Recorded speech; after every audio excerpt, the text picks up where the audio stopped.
Before Geralt, before the Lodge, long before witches walked the roads, before kings learned to fear mages, and before magic was bound by towers, councils, and schools, there was a quieter age. An age when magic did not belong to institutions, it belonged to the land. In those earliest centuries after the conjunction of the spheres, the world of the continent was still unsettled. Forests stretched farther than kingdoms, rivers had not yet learned their borders, monsters roamed openly, not yet hunted, not yet named, and magic, raw, unpredictable, and deeply dangerous, flowed through the world like an uncontained current. This magic was known simply as chaos. Chaos was not good or evil. It was not a force with intention. It was the fundamental energy left behind when worlds collided, realities overlapping for a brief, violent moment. When the conjunction ended, chaos remained, embedded in the soil, the air, the blood of certain people. Most could not touch it. Those who tried often died, but a few, rare, frightened, often broken individuals could feel it beneath their skin. They were not chosen, they were affected. These were the first witches of the continent. They did not call themselves witches. That name would come later, spoken with fear. At first, they were healers, outcasts, seers, widows, daughters born wrong, women whose presence made milk spoil or wounds close too quickly. Magic in this early age had no structure. There were no spells written in books, no gestures taught by masters. Chaos was drawn instinctively, pulled through emotion, pain, memory, and instinct. To touch it was to risk being consumed by it, and many were. One of the earliest truths of magic in the witch's world is that chaos demands balance. Drawing power from it always costs something. Later mages would formalize this principle into teachings, rules, and equations, but the first witches learned it through scars. A fever cured might steal warmth from the caster's body forever. A vision of the future might blind one eye. A charm to protect a child might shorten the witch's own life. This was not sacrifice chosen freely. It was survival learned slowly. Villages in this era were small and isolated. They existed in a fragile harmony with the wilderness, dependent on seasons they barely understood. When disease came, when crops failed, when children were born twisted or cursed, people turned to those who lived just beyond the firelight. The witch in the woods, the woman by the marsh, the old one who spoke to spirits. These early witches understood something crucial about the world. Magic flows more easily where human control is weakest. Forests, swamps, mountains, and ruins left behind by elder civilizations all held stronger currents of chaos. This is why witches rarely lived among people. It was not only fear that drove them away. Cities disrupted the flow. Stone and order dulled magic's voice, so they lived where the world still whispered. In this time, there was no distinction between what would later be called sorcery, druidism, or folk magic. Those categories only emerged once power began to be classified. For the first witches, magic was intimate and deeply personal. They did not bend chaos, they negotiated with it. Some learned to listen rather than command. Others relied on rituals, slow, repetitive acts meant to soften chaos, to make it less volatile. Circles carved into earth, bones arranged carefully, candles placed not for light, but for rhythm. This is why early magic took time. Later sorceresses would cast spells with a word and a gesture. But the first witches worked slowly, patiently, because speed invited disaster. Chaos, when rushed, burned minds and shattered bodies. One of the oldest magical systems to emerge during this era was sympathetic magic, the belief that things connected in the natural world could influence each other. Hair, blood, names, personal objects, these were not symbols, they were anchors. Chaos needed focus. Without it, it lashed out. The witches learned this not from theory, but from loss. Entire covens, small informal gatherings of 2 or 3 women, vanished after attempting magic without grounding. The survivors passed knowledge quietly, orally, often in half-finished warnings rather than instructions, because writing magic down came much later. Another truth of this early age was that magic reshaped the body. Chaos does not pass through flesh unchanged. Prolonged exposure altered voices, eyes, posture, even aging. Some witches aged rapidly, others slowed unnaturally. Many became infertile, not by design, but as a consequence. This was not yet alchemy, not yet enchantment. It was simply the body paying a price. Fear followed them everywhere. Villagers would beg for help during crises, then whisper afterward. Gratitude faded quickly. If a storm destroyed fields, it was the witch's fault. If a child survived illness but grew strange, blame followed the healer. Thus began the oldest pattern in the continent, magic as necessity and magic as sin. Over time, some witches began to notice something unsettling. Chaos did not respond equally to everyone. Emotion mattered. Trauma mattered. Those who had suffered deeply often wielded stronger magic, though at greater cost. Pain sharpened chaos. This realization shaped the future more than anyone understood at the time, because centuries later, when magic became organized, controlled, and taught, those same truths would be exploited. But in this first age, the witches were alone. They had no schools, no councils, no protection, only fragments of shared wisdom and the quiet understanding that the world itself was not safe. And yet, despite everything, they endured, because without them, the continent would not have survived its infancy. When monsters were still myths with teeth, when plagues had no names, when humanity had not yet learned how fragile it truly was. These first witches were not heroes. They were bridges between chaos and flesh, between nature and survival. And long after their names were forgotten, their echoes remained. In the soil, in the rituals, in the way magic still resists being owned. The centuries moved quietly then, not measured by crowns or calendars, but by memory. The first witches did not count years. They counted winters survived, plagues endured, children born healthy, and monsters that learned to stay away from certain places. Time to them was something felt rather than recorded. As human settlements grew more permanent, something subtle began to change in the way chaos behaved. The land was still wild, but people were no longer merely surviving within it, they were shaping it.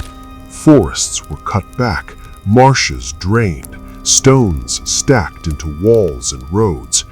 Each act of order weakened the natural flow of magic, thinning it, redirecting it, making it less forgiving. Chaos does not disappear when constrained, it becomes unstable. The witches were the first to notice. Spells that once worked reliably began to misfire near growing towns. Rituals required more preparation, more focus, more sacrifice. Some witches found themselves unable to draw power at all unless they retreated farther into the wilderness. From this emerged an unspoken rule of early magic. Distance preserved power. The farther one stood from human order, the closer one was to chaos itself. This truth would later shape the locations of druid circles, elven sanctuaries, and mage towers. But in this age, it simply meant isolation. Many witches disappeared entirely into forests that no longer exist on any map. Others adapted. These adapting witches marked the first turning point in magical history. They began experimenting, not recklessly, but deliberately, with methods to store, redirect, and soften chaos. This was the earliest form of what would later be called conduits. Rather than drawing chaos directly through the body, some witches learned to anchor it into objects: stones warmed by ritual, carved bones, water held overnight beneath the moon. These items did not create magic, they buffered it, absorbing some of the strain. The system worked imperfectly, but it worked, and with it came a dangerous realization. Magic could be controlled, not just endured. At the same time, another group was watching closely. The elder races, elves and dwarves, had survived the conjunction with fewer losses. Their civilizations, especially the elven ones, already possessed structured magical traditions. Unlike humans, elves were naturally attuned to chaos, their bodies more resilient, their lifespans long enough to refine technique over generations. To elves, the human witches were unsettling. They were powerful without understanding why. They survived magic that should have killed them. They changed unpredictably. Some elven scholars believed humans were flawed vessels for chaos, dangerous by nature. Others suspected something more troubling, that human suffering had created a deeper, darker connection to chaos than elven harmony ever could. This tension remained mostly unspoken, but it mattered, because elves did not teach humans magic freely. Instead, fragments of elven knowledge leaked slowly through abandoned ruins, half-translated texts, and rare, dangerous mentorships.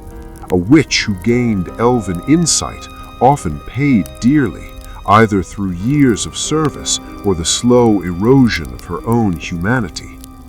From these fragments emerged the earliest principles of magical discipline. Magic, it became clear, was not limitless. The world itself resisted excess.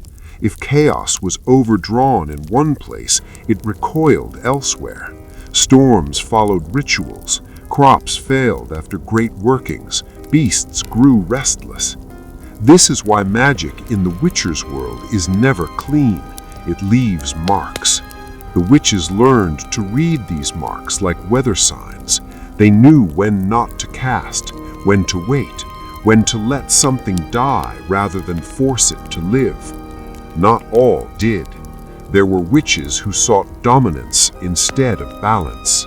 They hoarded conduits, drew chaos repeatedly, and bent it toward personal protection or revenge. These individuals became legends, twisted figures blamed for cursed valleys and haunted ruins. In truth, they were early casualties of unchecked power. Chaos does not punish ambition, it simply consumes it. Villagers began to distinguish between witches who healed and witches who harmed. The line was thin and often imaginary, but fear demands simplicity. Stories spread faster than truth. This fear marked the birth of witch hunts, though they were not yet organized. A burned hut, a drowned woman, a forest shrine destroyed. Each act made magic rarer, more secretive, more guarded. And secrecy changed everything. Knowledge that was once shared quietly between women became hidden, fragmented, intentionally incomplete. Spells were passed without context, rituals altered slightly to prevent replication, names were withheld. Magic became personal property. This fragmentation weakened witches collectively, but strengthened the idea of hierarchy.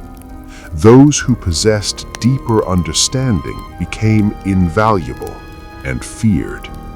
From this era come the earliest proto-sorceresses, witches who began to seek not survival, but mastery.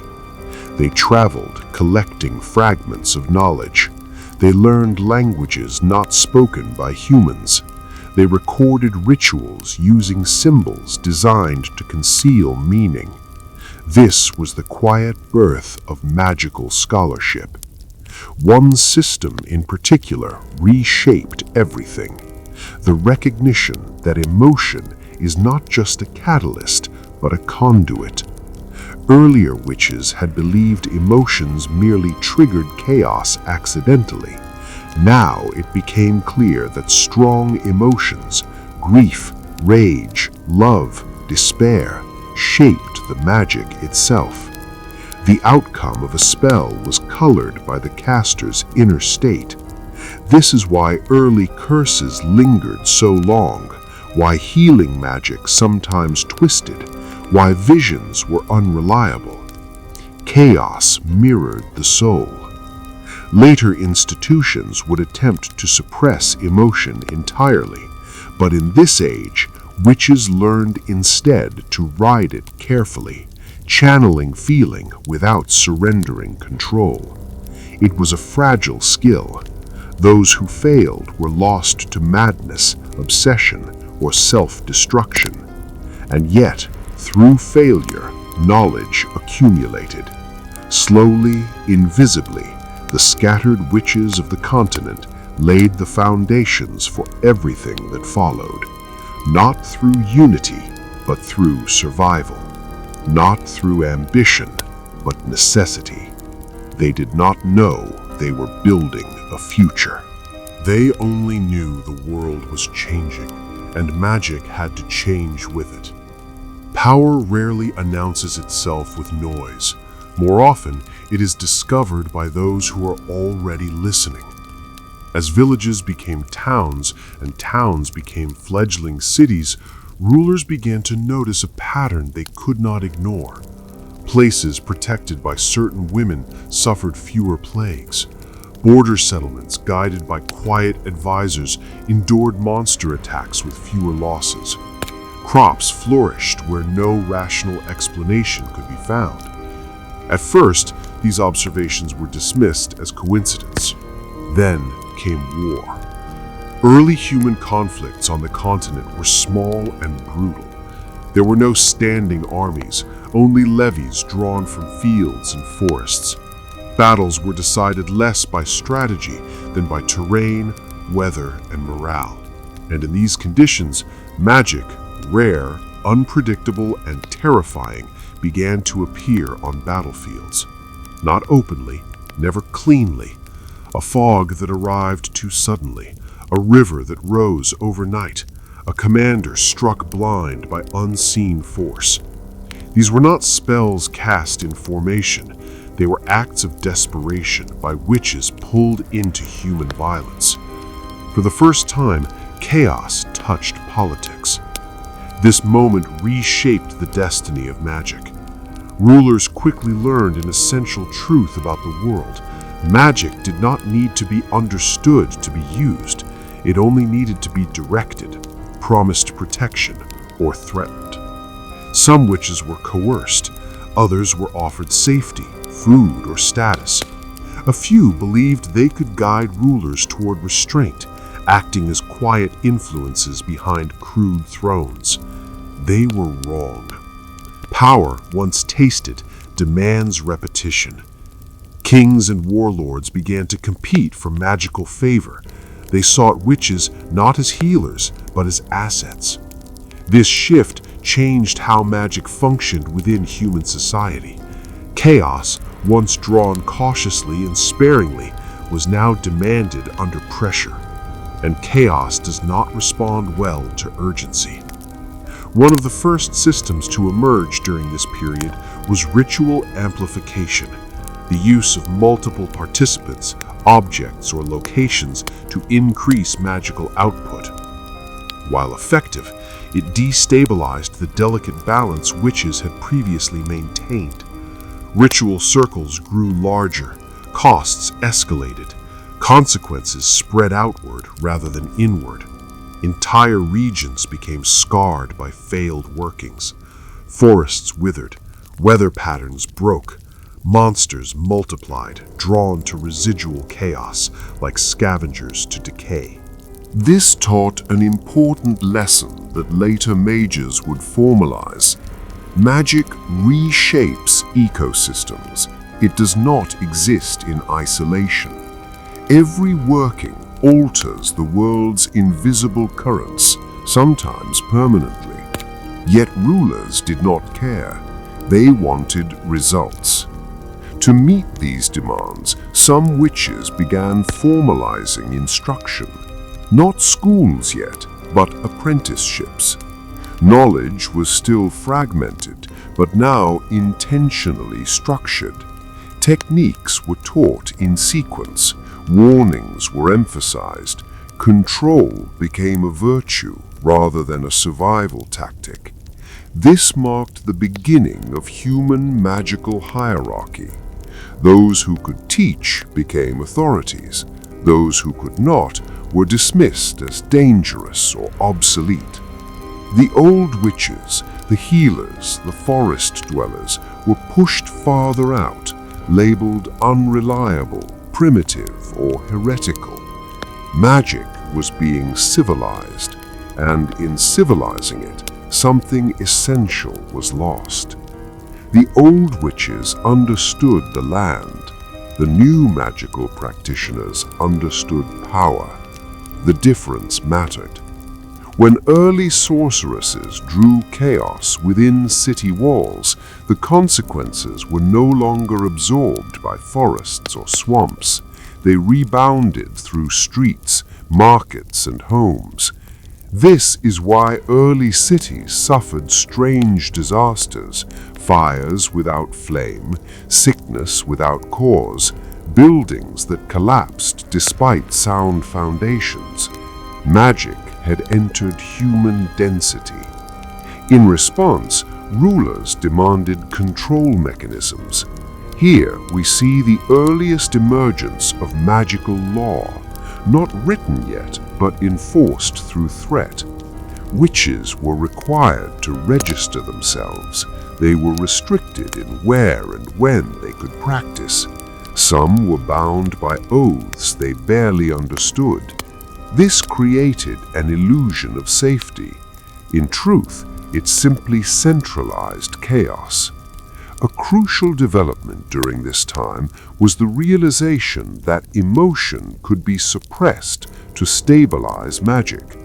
Witches serving courts were trained to distance themselves emotionally, to become colder, more precise.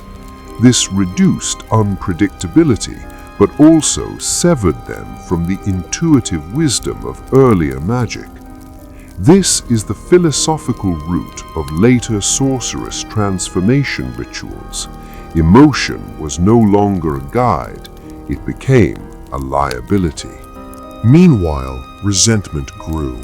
The old witches watched their knowledge be taken, refined, and repurposed without acknowledgement. They saw magic stripped of its humility and turned into leverage. Some withdrew completely. Others resisted quietly, sabotaging rituals, misleading apprentices, or refusing cooperation. A few chose vengeance. These acts gave rise to legends of cursed dynasties, haunted bloodlines, and kings who died screaming without visible wounds. History would later record these as mysteries. In truth, they were consequences. Chaos remembers how it is treated. By the end of this era, the continent stood at a threshold. Magic was no longer a whispered survival tool. It had become a contested resource. Those who controlled it gained influence beyond steel or numbers. The age of solitary witches was fading. In its place, something colder and more organized was taking shape. Not yet the Brotherhood, not yet the Lodge, but the path toward them had been set. The transition did not happen all at once. Institutions rarely announce their birth. They grow slowly, layer by layer, until the world forgets what existed before them. In the decades that followed the first court-bound witches, magic began to gather around power the way iron gathers rust. Wherever rulers settled for long enough, chaos followed. Not because it wished to, but because humans kept drawing it there. This marked the beginning of fixed magical sites. Unlike the forests and swamps favored by the first witches, these new places were chosen deliberately. Hills overlooking trade routes, ruins of elder civilizations already saturated with residual magic, natural crossroads where ley currents intersected beneath the earth. The witches who advised rulers learned to feel these currents. Chaos, they discovered, moved through the world in patterns, slow, invisible flows shaped by geography, history, and past magical use. Drawing from a place repeatedly made future workings easier there, but harder elsewhere. This is how magical centers were born. The world was quietly being reshaped. In these early centers, magic behaved differently. It was denser, more responsive, but also more volatile. The land remembered every spell. Even failed workings left traces, echoes that altered future magic cast nearby.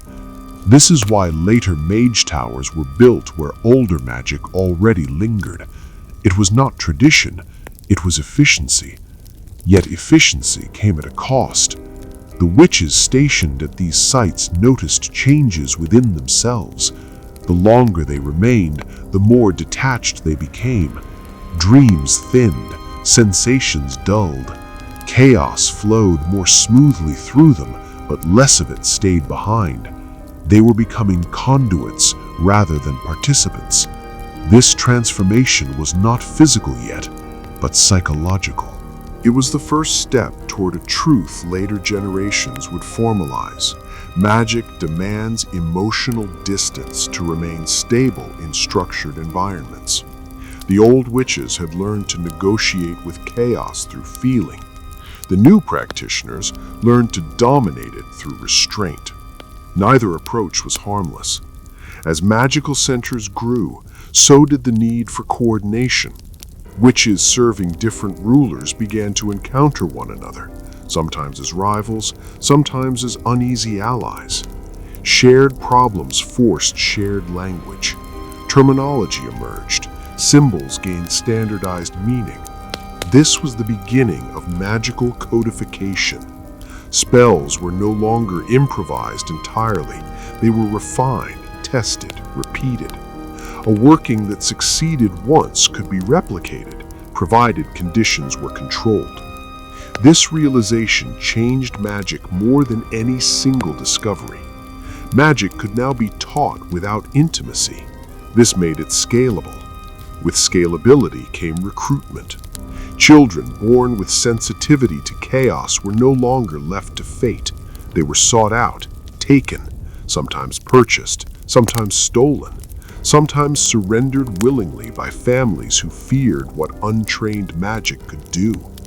These children were not witches yet. They were raw vessels, unstable, frightened, powerful without understanding.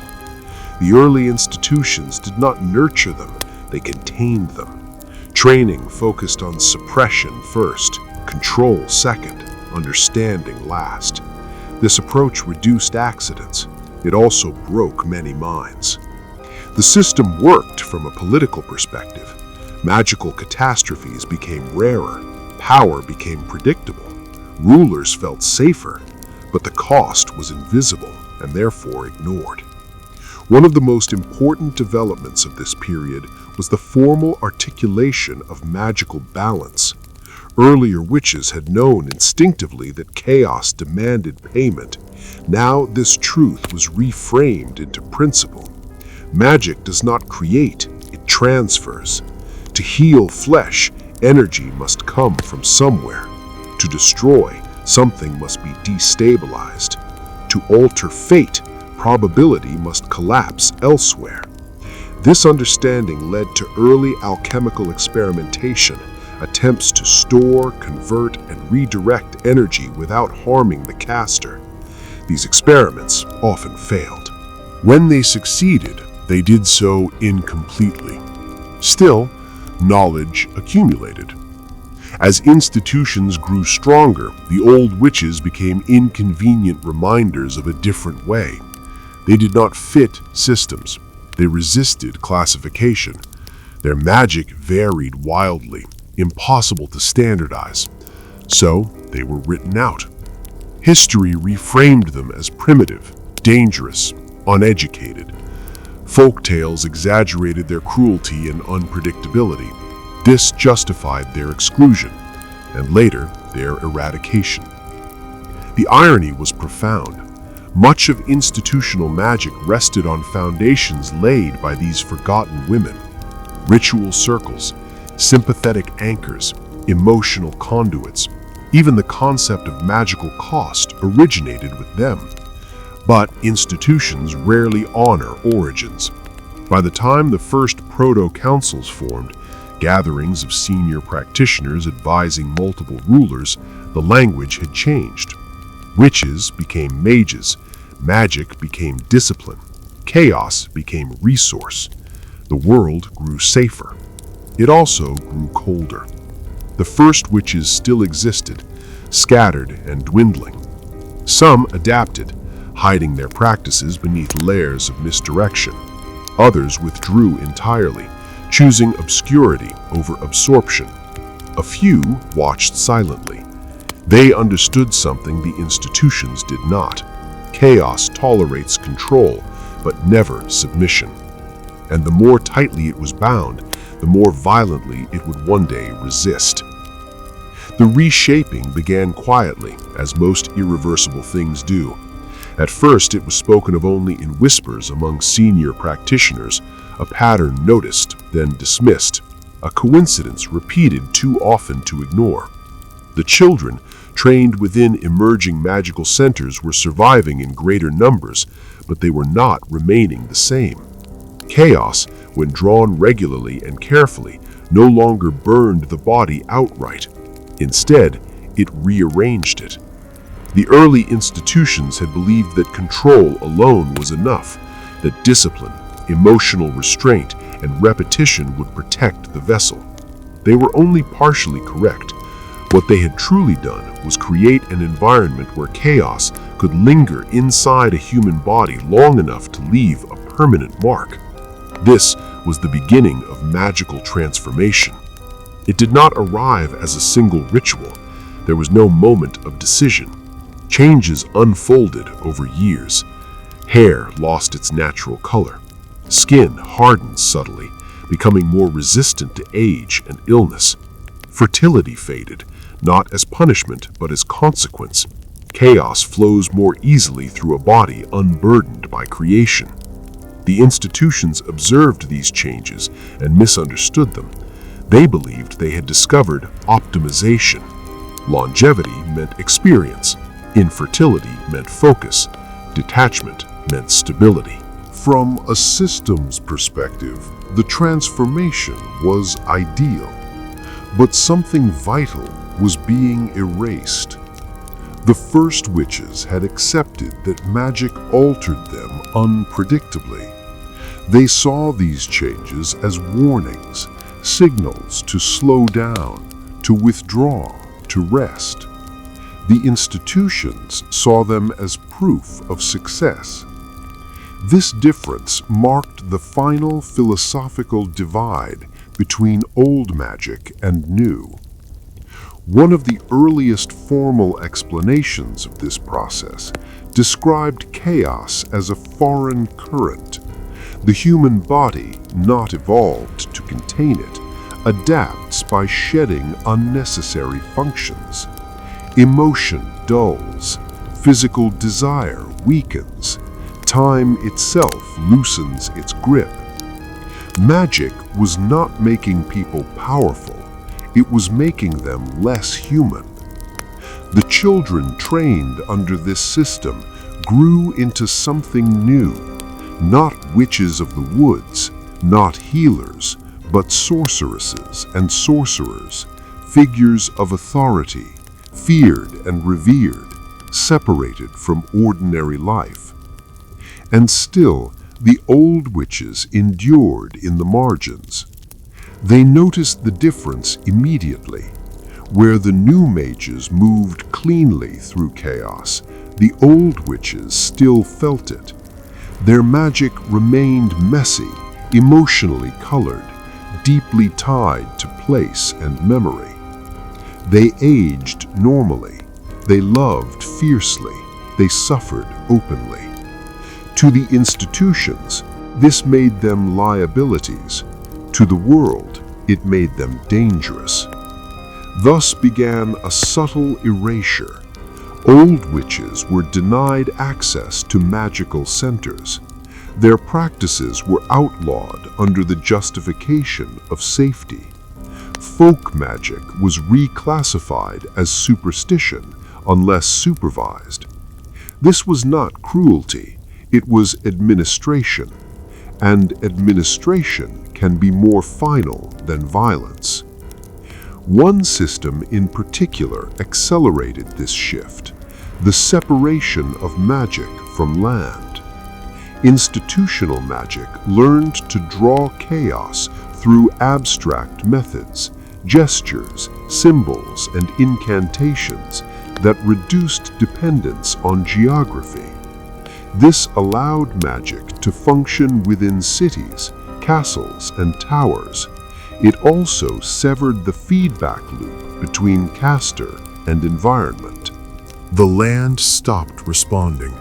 Forests no longer warned witches when chaos was overdrawn. Rivers no longer shifted to absorb excess. Magic became louder, sharper, and more precise, but also more brittle. This brittleness would matter later. As institutions solidified, alliances formed. Councils emerged, advising multiple rulers. Knowledge became centralized. Magical law was written, not to understand chaos, but to limit liability. Magic was now a political entity, and politics demands loyalty. The old witches offered none. Some were absorbed forcibly, their knowledge extracted, sanitized, and repurposed. Others vanished, retreating beyond borders into forgotten regions where chaos still flowed freely. A handful resisted openly. Their resistance took many forms: subtle disruptions, incomplete teachings, warnings embedded in children's stories. They did not seek victory, they sought memory, because memory is the enemy of institutions. By the time the first true magical brotherhoods formed, the age of the first witches was already being mythologized. They became cautionary tales, examples of what happens without control.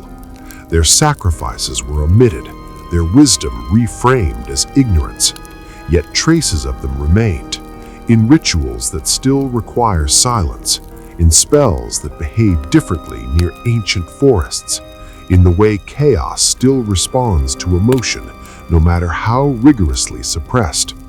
Long before Geralt's time, before the Lodge of Sorceresses would shape kingdoms from behind curtains, the foundation had been set. Magic had become ordered, but order, once established, always demands more. The world did not notice the final shift while it was happening. By the time magic became something that could be measured, regulated, and assigned, most people had already accepted it as inevitable. Children grew up knowing that kings consulted mages, that towers existed where no ordinary person could enter, that some people were simply other. This normalization was the institution's greatest success. What had once been terrifying became distant. What had once been intimate became abstract. And in that abstraction, the last echoes of the first witches began to fade. The councils that preceded the Brotherhood were not yet unified, but they shared a common belief.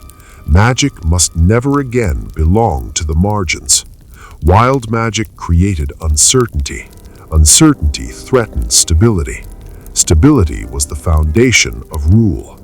Thus, magical knowledge was gathered, archived, categorized. Anything that could not be explained was deemed unsafe. Anything unsafe was restricted. Anything restricted was eventually erased. This was not done through fire and blood. It was done through silence. One by one, practices vanished. Songs stopped being sung. Rituals lost their meanings. Symbols remained, but their stories were forgotten. What survived did so as fragments, nursery rhymes, charms muttered by old women, warnings disguised as superstition. And still, chaos endured, because chaos is not knowledge, it is condition. One of the final lessons learned during this era concerned magical inheritance. The institutions discovered that sensitivity to chaos was not random. It appeared in bloodlines, often skipping generations, surfacing unexpectedly. Attempts were made to trace, control, even breed it. They failed. Chaos does not obey lineage the way power does. It emerges where imbalance exists: trauma, upheaval, transformation. This is why magic often appears during times of collapse. This truth frightened institutions more than monsters ever had. If magic could not be fully controlled, then something else was needed: a buffer. This was the unspoken reason witchers became possible. Not protectors, as legends would later claim, but containment. A way to address the monsters created by chaos without relying on chaos itself. A solution that did not threaten political balance. Alchemy, mutation, and controlled violence replaced intuition and negotiation. The old witches would have recognized this immediately. They knew monsters were not invaders. They were symptoms. Creatures born where chaos pooled unnaturally. Beasts twisted by residual magic. Abominations formed when balance was broken too quickly. The institutions chose to hunt symptoms, not causes. It worked, partially. And so, by the time the world reached the quiet years just before Geralt of Rivia's birth, the old age had settled into myth so completely that few questioned it anymore. Magic had become civil, predictable enough to trust, dangerous enough to fear, but distant enough to tolerate. This balance, fragile and artificial, defined the late pre-Witcher era. The institutions believed they had finally succeeded. Chaos was regulated. Mages were trained young. Magical catastrophes were rare and localized. Monsters, while still present, were no longer an existential threat to human expansion. And yet, something beneath the surface had begun to strain. The old witches would have recognized the signs immediately, because chaos was no longer flowing, it was pooling. In places where magic had been repeatedly suppressed, redirected, or harvested, the land began to respond in subtle ways. Animals avoided certain valleys. Crops failed in patterns too precise to be coincidence. Children dreamed the same dreams in towns built over forgotten sites. This was the land remembering. One of the great misunderstandings of institutional magic was the belief that absence of magic meant safety. In truth, chaos denied expression does not vanish, it accumulates. And accumulation invites distortion. This is why monsters of later eras were not simply remnants of the conjunction. Many were new creations, born from magical imbalance rather than invasion. Beasts shaped not by other worlds, but by this one reacting to prolonged manipulation. The first witches had dealt with this by listening to place. They moved when land grew unstable. They avoided drawing power repeatedly from the same source. They treated chaos like weather, respected, anticipated, never owned. Institutions treated it like infrastructure. As a result, something else began to change. Magic lost its memory. Earlier magic carried context. A spell remembered where it had been cast before. A ritual altered subtly each time, responding to circumstance. Institutional spells were standardized, repeated exactly, stripped of adaptability. This made them efficient. It also made them blind. When chaos began behaving differently, when spells succeeded but caused strange secondary effects, mages blamed error, not environment. Adjustments were made to technique, not philosophy. This delay mattered.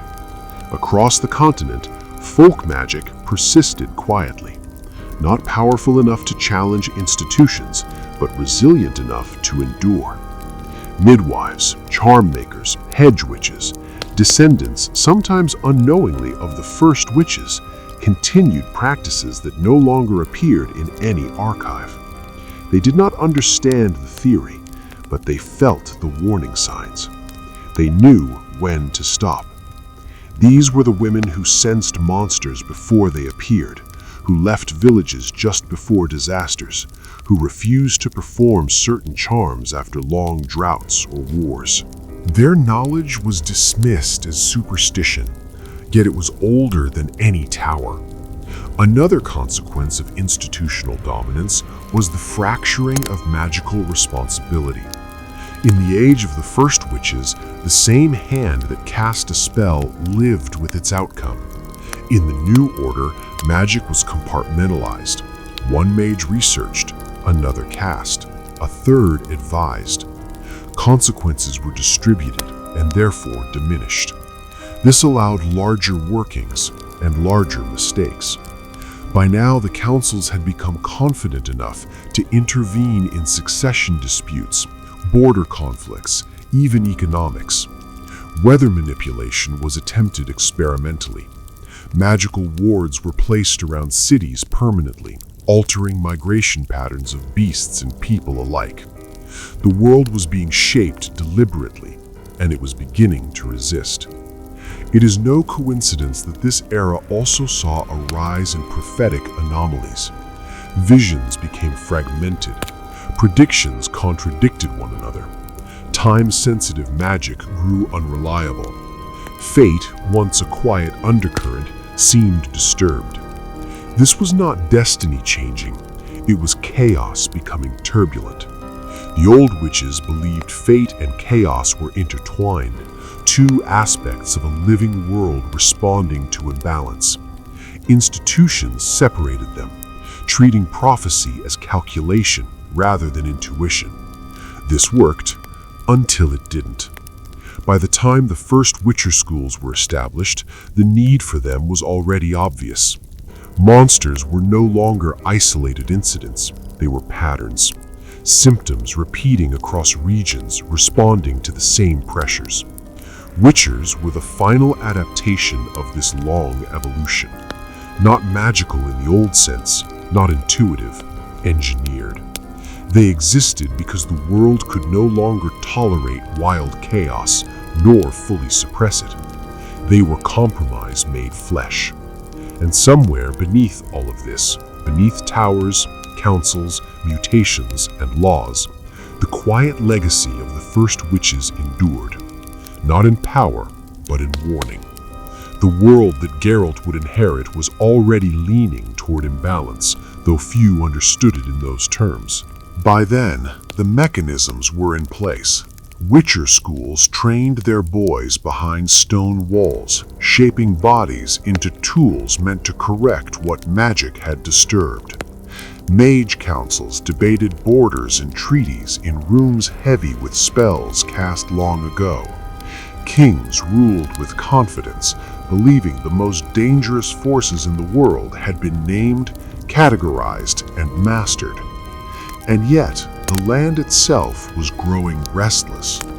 The first sign was subtle. Monsters began appearing where no magic had recently been used, not near towers, not near ritual sites, but in places thought to be safe, fertile plains, settled valleys, well-traveled roads. This confused scholars. According to institutional theory, chaos followed concentration. Monsters should emerge near magical excess, not absence. But the world does not obey theory when theory misunderstands cause. The first witches would have understood immediately. Chaos, when denied expression for too long, seeks release.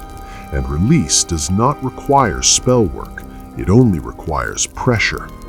In regions where magic had been carefully regulated for generations, the land had grown rigid. Invisible currents stalled.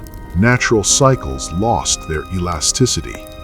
When chaos finally surfaced, it did so violently, tearing shapes from fear, memory, and half-forgotten myths. These were not remnants of other worlds, they were reflections of this one. This is why so many monsters encountered in Geralt's era resembled distorted folklore rather than alien beings. They are stories made flesh, fears given form, warnings ignored until they became unavoidable. Witchers hunted them efficiently. That was their purpose. Steel, signs, and alchemy contained outbreaks quickly enough to reassure the population. But hunting did not resolve the underlying imbalance, it merely delayed it. Meanwhile, sorceresses, now fully removed from the traditions of the first witches, felt an unease they struggled to name. Despite training, despite discipline, chaos no longer flowed as predictably as it once had. Spells required greater effort, anchors failed unexpectedly, emotional detachment no longer guaranteed stability. Some began to dream of places they had never visited, forests older than memory, stones carved with symbols no archive contained, women standing in silence, watching, waiting. These dreams were not visions of the future, they were memories of the land resurfacing. One of the most dangerous assumptions of institutional magic was that progress replaced what came before. In truth, magic accumulates. Every system layered atop another without resolution adds strain. The institutions believed they had moved beyond the age of witches. They had only buried it. In the villages, the remnants endured, not openly, not proudly, but persistently. A midwife refusing to use a charm after 3 deaths in one season. An old woman relocating her home when animals fled a valley. A lullaby sung to calm storms, not to stop them. These acts did not prevent disaster, they softened it. The first witches had never believed in control, they believed in listening, adjusting, yielding. Their wisdom had never been written because it could not be standardized. It belonged to context, not command. Geralt's world no longer had space for that kind of knowledge, and yet it needed it more than ever, because something else was approaching. Not a singular catastrophe, not an invasion, but a slow unraveling, a future where chaos, stretched thin between suppression and exploitation, would no longer behave in ways humans understood. This tension would define Geralt's life. Every contract he accepted, every monster he killed, every spell cast near him that misfired slightly, imperfectly. He was born into a world trying desperately to maintain an order built on forgetting. The first witches had known better. They had known that chaos cannot be owned, only survived. That magic is not a solution, but a conversation, and that when the world stops listening, it begins to speak louder. Their voices were gone, but their warning remained, and the continent was finally ready to hear it again. The resurfacing did not come through councils or towers, it came through people who did not fit. In Geralt's era, the institutions believed magic had reached its most refined form. Knowledge was archived, training standardized, deviations corrected early. Anything unpredictable was classified as dangerous and removed. And yet, unpredictability returned anyway, not as rebellion, not as doctrine, but as instinct. Some sorceresses began to notice that their most effective spells were no longer the ones they had been taught most carefully. Instead, magic responded best in moments of emotional honesty, brief lapses in control, flashes of empathy, grief, or quiet resolve. This unsettled them. They had been trained to suppress exactly those impulses, but chaos, long denied its voice, responded eagerly when it was finally acknowledged. This was not a regression, it was a correction. The first witches had understood that magic listens before it acts. Institutional magic spoke first and listened later. Now, the world was reversing the order. This shift manifested most clearly in places untouched by towers, borderlands, old forests, abandoned regions where witchers traveled often, but mages rarely lingered. In these spaces, spells behaved differently, less predictably, but more responsibly. A sign cast by a witcher near ancient ground carried more weight. A healing spell, whispered rather than spoken, succeeded where structured incantations failed. The land was participating again. One of the quiet truths of this time was that witchers themselves became unintended conduits for older magic. Though not spellcasters in the traditional sense, their mutations altered how chaos moved around them. Signs, simple, limited expressions of magic, were closer in spirit to early witchcraft than to modern sorcery. They were not commands, they were requests. This is why signs behave inconsistently in lore, why they vary subtly from one witcher to another, why their effectiveness depends as much on environment as technique. They echo the first witches' methods, minimal, contextual, respectful. Sorceresses noticed this too. Some began seeking out forgotten places intentionally, not for power, but for clarity. They felt calmer there, more present, less burdened by the constant pressure to perform magic perfectly. This frightened the institutions, because calm does not produce compliance. A few individuals, rare and often isolated, began reassembling fragments of old knowledge, not books, but habits. Silence before casting, refusal to force outcomes, acceptance of limits. They were not forming a movement, they were remembering. This remembrance did not undo centuries of control. The world was too far along for that. Witchers would not disappear, councils would not dissolve, monsters would not cease, but something shifted in tone. Magic became slightly less rigid, fate slightly less certain. The future, once tightly predicted, began to blur again. This uncertainty was not failure, it was possibility. The first witches had never sought to shape history, they had sought to survive it. Their wisdom was not about dominance, but continuity. How to live within a world that changes whether one wills it or not. Geralt's world, strained by its own systems, stood unknowingly at the edge of the same lesson. And though the names of those first women were lost, their understanding endured in quiet ways, in pauses, in restraint, in the decision not to cast, not to interfere, not to impose order where none was needed. Magic, after all, does not demand attention, it demands respect. As these quiet corrections spread, they did not announce a new era, they softened the old one. The continent did not return to the age of the first witches. It could not. Too much had been built, too many lives shaped by institutions that now felt permanent. But beneath those structures, a subtler awareness began to take root, one that neither councils nor kings could fully control. This awareness revealed another truth the first witches had always known. Magic shapes behavior as much as it shapes matter. In Geralt's time, decisions made by rulers and mages increasingly produced consequences that felt disproportionate. A minor spell cast to stabilize a border caused unrest months later. A carefully planned enchantment meant to secure a harvest led to famine elsewhere.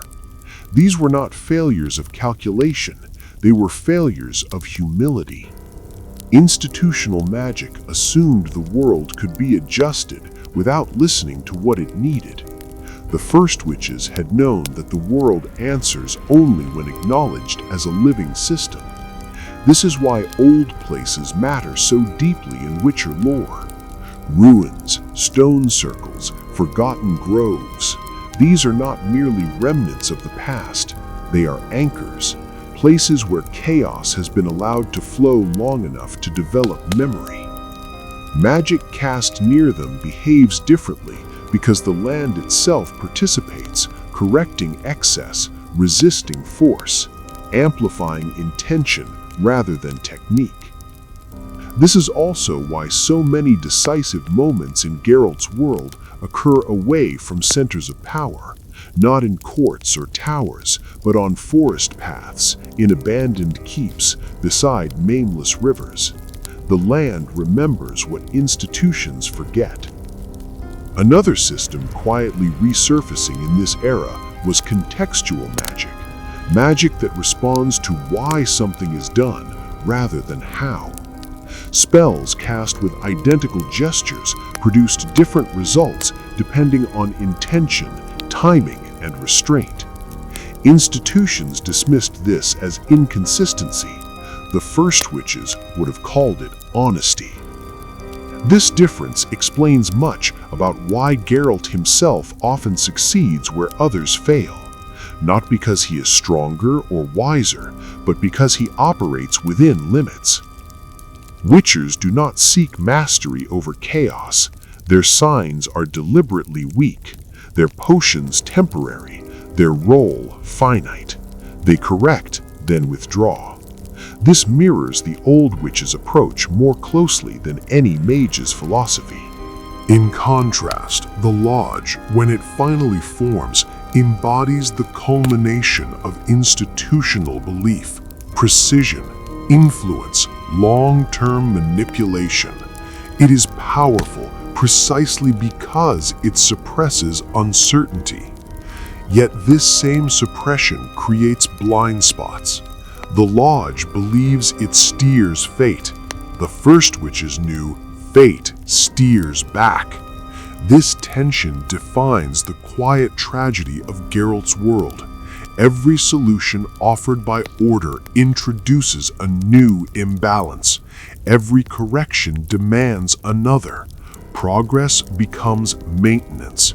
Maintenance becomes stagnation, and stagnation invites chaos. Not violently, patiently. The most enduring legacy of the first witches is not a spell or ritual, but a perspective. Magic is not meant to solve the world, it is meant to help one survive within it. When magic is used to erase suffering entirely, it creates new forms of suffering. When it is used to dominate fate, fate becomes hostile. When it is treated as a resource, it behaves like one, finite, stressed, depleted. The old witches accepted imperfection. That acceptance made their magic small, local, and fleeting. It also made it sustainable. Geralt's era stands at a crossroads shaped by this forgotten wisdom. The world has not yet collapsed under its own systems, but it strains against them. Monsters grow stranger, prophecy grows unreliable, power becomes more concentrated and more fragile. The story is not finished because the lesson has not yet been learned. The final currents do not announce themselves with catastrophe, they arrive as moments of choice. In Geralt's world, power has become accustomed to being used. Kings act because they can. Mages intervene because they know how. Even witchers, despite their restraint, are still part of a system that assumes correction is always preferable to patience. And yet, more often now, the most consequential moments are defined not by action, but by refusal. A spell not cast, a prophecy left uninterpreted, a monster spared because killing it would deepen an imbalance rather than resolve it. These moments are small. They rarely enter records, but they echo the oldest understanding of magic on the continent. The first witches had learned, through loss, that restraint is not weakness, it is alignment. Chaos responds not only to force, but to absence. Sometimes the most powerful working is allowing the world to adjust on its own terms. This principle clashes directly with institutional thinking. Institutions exist to act, to intervene, to optimize outcomes. They measure success by visible change, but chaos measures differently. It responds to timing, proportion, and respect. This is why, in Geralt's era, magic increasingly punishes excess rather than ignorance. Spells succeed technically, yet unravel contextually. The immediate outcome appears correct, but secondary consequences grow harsher, more resistant to correction.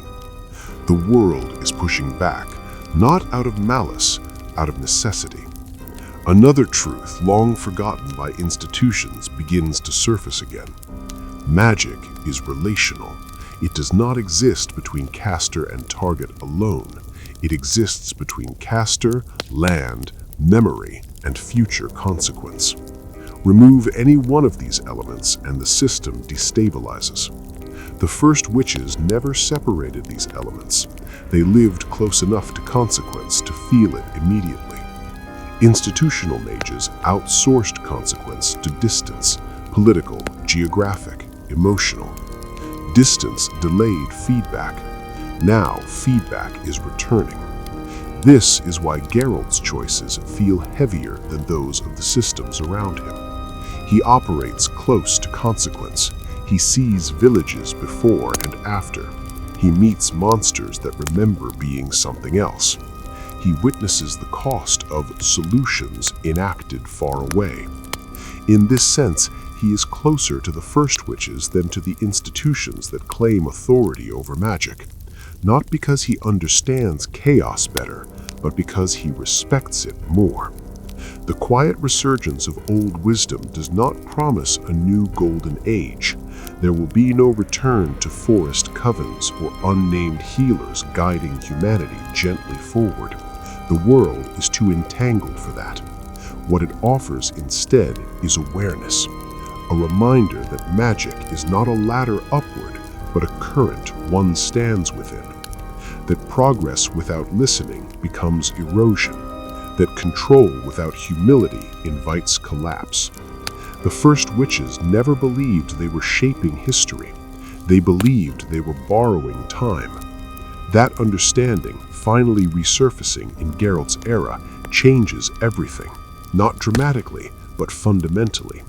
Because a world that remembers how to wait is a world that can still endure. The memory does not demand resolution. It only asks to be carried forward. In Geralt's time, the world continues much as it always has, unevenly, imperfectly, shaped by power and resisted by consequence.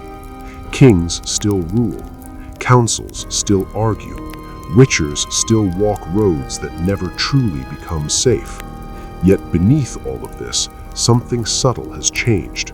Not in institutions, but in individuals. There are moments now when a sorceress pauses longer than training requires. When a spell is shaped more carefully, not because of law, but because of unease. When a witcher chooses to leave a place untouched, sensing that interference would worsen what already strains beneath the surface. These are not acts of rebellion, they are acts of listening. The first witches had understood that chaos does not punish mistakes, it punishes insistence. The insistence that the world must behave according to design. The insistence that suffering must always be erased immediately. The insistence that power once gained must always be used. In Geralt's era, the cost of that insistence is becoming harder to ignore. Magic still works, but it no longer forgives. This is why prophecies fracture, why plans unravel at their edges, why influence gained through magic feels increasingly unstable. Chaos has not grown stronger, it has grown less patient. The land, long treated as background, begins to reassert itself as participant. Borders shift not only through war, but through exhaustion. Old roads become dangerous again. Places once thought emptied of magic awaken quietly. None of this is sudden, it is cumulative. And cumulative change is exactly what the first witches prepared for, without ever naming it. They lived as though the world might need time to heal. They accepted limits. They allowed loss to remain part of life rather than an error to be corrected. Their magic did not promise solutions, it offered balance. That balance was never perfect, but it endured. Geralt's world does not return to their ways. Instead, it circles them, slowly, uncertainly, rediscovering fragments of wisdom without context. A gesture here, a hesitation there, a refusal that feels instinctive rather than reasoned. These fragments matter, because chaos responds to pattern more than intention, and the pattern is shifting away from domination toward negotiation, away from certainty toward awareness, away from systems that act first toward individuals who pause. This does not save the world, but it changes how the world survives. The first witches never sought to be remembered. They understood that memory invites distortion. What they wanted was continuity, the quiet passing of understanding from one moment to the next. That continuity at last is re-emerging, not as doctrine, not as revival, but as instinct. And so the long story remains unfinished, not because it lacks an ending, but because the lesson it carries must remain open, alive enough to adapt, humble enough to listen, and patient enough to wait. The quiet does not mean the absence of movement, it means movement without spectacle. In the years that follow, Geralt's world continues to lean on systems built long before him, yet those systems no longer feel as stable as they once did. They still function, still command respect, still shape events, but they do so with a growing sense of strain, as though the world itself has begun to push back, gently but persistently. This pressure reveals another truth the first witches understood instinctively. Magic reflects the state of the world using it. When fear dominates, magic sharpens. When control dominates, magic fractures. When restraint returns, magic softens. The institutions, unable to perceive this shift clearly, respond by tightening their grip. More rules, more oversight, more precision.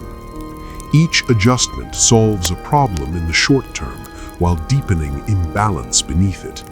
This is not failure of intelligence, it is failure of perspective. The first witches had lived close enough to consequence that perspective was unavoidable. When a working went wrong, they felt it immediately, in the land, in their bodies, in the people they lived among. Distance made such feedback impossible for later practitioners, and distance creates denial. In Geralt's era, denial takes a subtler form, not the belief that magic is harmless, but the belief that it is manageable, that with enough calculation, foresight, and authority, chaos can be shaped into permanence. Chaos tolerates this belief for a time. What it does not tolerate is forgetting. This is why old places grow stronger again, why ruins matter, why ancient forests resist clearing more fiercely than logic allows. These places hold memory. They remember how magic once moved freely, without expectation of permanence. When spells falter near them, it is not because magic is weaker, it is because the land is correcting tone. Witchers feel this most clearly. Their lives unfold between systems, never fully belonging to any of them. They pass through regions shaped by old magic and new law alike. They sense when monsters are not intrusions, but consequences, when killing will solve nothing, and restraint will cost more courage than steel. These moments echo the choices of the first witches, not heroic, not celebrated, but necessary. The sorceresses who feel this tension often lack language for it. Their education does not include humility toward chaos, only mastery over it. Yet some quietly begin to adapt. They cast less often. They leave certain questions unanswered. They allow uncertainty to remain where certainty would cause harm. This is dangerous behavior within institutions. It is also the beginning of wisdom. The first witches had never separated wisdom from survival. To them, understanding the world was not a philosophical pursuit. It was the difference between enduring and vanishing. Their magic reflected that urgency. Small, contextual, deeply aware of consequence. That awareness is returning now, not as tradition, but as instinct. The continent does not move backward, it bends, and in that bend lies the possibility the first witches always protected, not control over chaos, but coexistence with it. The shaping of the future does not happen in chambers of power. It happens in places where no one is watching closely enough to interfere, along old roads that fade from maps, in villages too small to matter politically, in forests where even witchers lower their voices without knowing why. Here the bending becomes visible.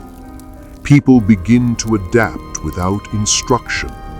A community stops expanding a settlement after repeated misfortune, choosing instead to rebuild smaller, closer to water, closer to trees.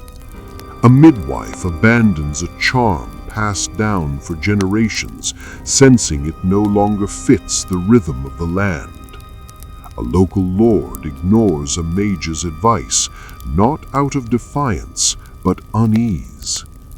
These decisions are not informed by doctrine, they are informed by resonance. The first witches understood resonance intimately. They knew when a place no longer wished to be altered, when a season demanded endurance rather than correction, when loss needed to be acknowledged instead of erased. In Geralt's era, that sensitivity returns unevenly, imperfectly, and often without explanation, but it returns nonetheless. Magic responds. Spells cast in alignment with place and timing grow gentler, more precise. Effects linger without spreading harm. Conversely, Magic imposed aggressively, cast to dominate outcomes rather than support them, begins to unravel at its edges, producing complications no one planned for. This is not chaos becoming hostile, it is chaos becoming selective. One of the most misunderstood aspects of chaos is that it does not reward knowledge alone, it responds to relationship. How often it has been drawn from a place, whether it has been given space to recover, whether its consequences have been acknowledged rather than buried. Institutional magic treats chaos like a language mastered once and applied endlessly. The first witches treated it like a living presence that remembers how it has been treated. The world remembers too. This is why ancient sites continue to surface at critical moments, not because they contain power waiting to be claimed, but because they offer context. They slow casting. They introduce friction. They remind practitioners that magic once required patience rather than command. Geralt, passing through these places, rarely understands them in theoretical terms. He feels them instead. A heaviness in the air, a reluctance to draw a sign, a sense that something would be lost if disturbed. These instincts are not taught, they are inherited from the land, from memory, from choices repeated quietly across generations. The first witches never believed their wisdom would survive intact. They expected it to fragment, to be misunderstood, to be misused. What they hoped, without naming it, was that fragments would remain enough. Enough to slow catastrophe, enough to soften collapse, enough to give the world time to adjust. That hope is being tested now, not through grand events, but through accumulation. Every small act of restraint adds weight. Every refusal to overreach alters probability. The future is being nudged, not redirected. This is how balance returns, not dramatically, but persistently.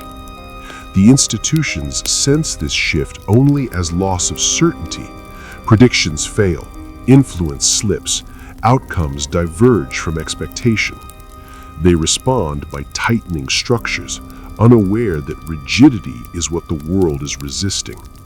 The first witches would have smiled at this, not with satisfaction, but with recognition. They knew that a world pushed too hard will always bend away, and bending, if allowed, can become balance. The moment does not arrive with clarity. It arrives when explanation becomes unnecessary. In Geralt's world, there comes a point where fewer people ask why magic behaves as it does, and more begin to notice when it should be left alone. This is not taught, it is felt. A hesitation before acting, a sense that intervention would fracture something fragile rather than repair it. This feeling spreads quietly. A sorceress delays a working meant to stabilize a province, sensing that forcing balance now will demand greater correction later.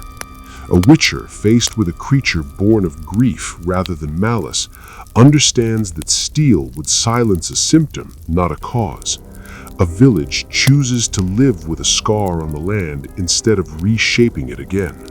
These decisions are small, but they accumulate. The first witches had always lived inside this accumulation. They understood that the world does not reset between mistakes. Every action layers atop the last. Magic remembers even when people do not.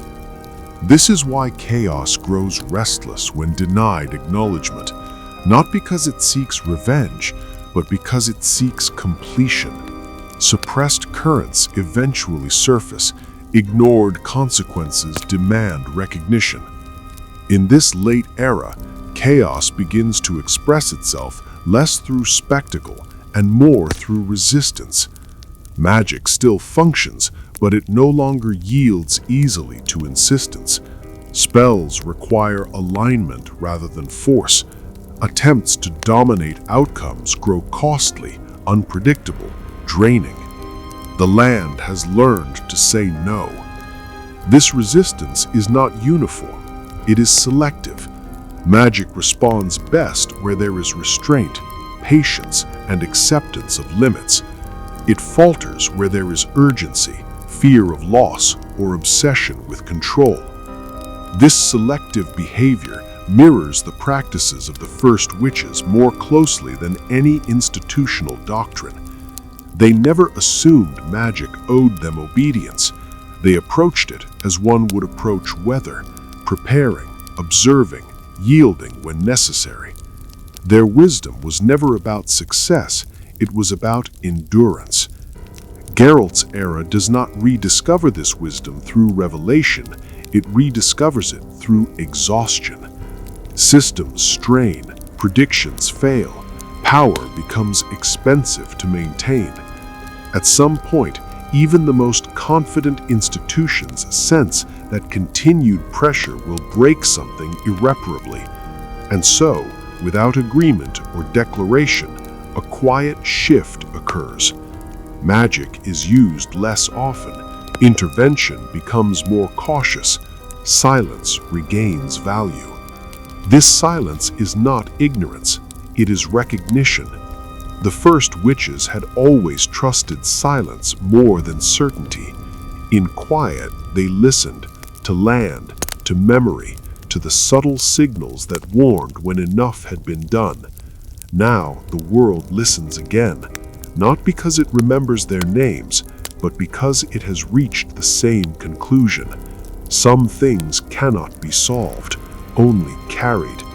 And carrying, done gently enough, becomes a form of balance.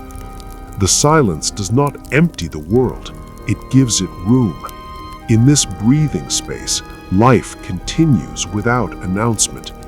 Children are born without prophecy attached to them. Seasons arrive imperfectly, sometimes late, sometimes harsh, but no longer forcibly corrected.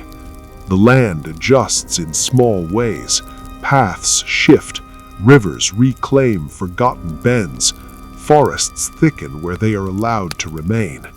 Magic, used more sparingly now, begins to feel heavier again, not in burden, but in meaning. Each working carries weight because it is no longer routine. Each spell asks a question before it answers one. This too the first witches would have recognized. They had lived in a world where magic was never casual, where every act mattered because it could not be repeated endlessly. Scarcity had taught them reverence, loss had taught them patience. In Geralt's time, scarcity returns, not of power, but of certainty.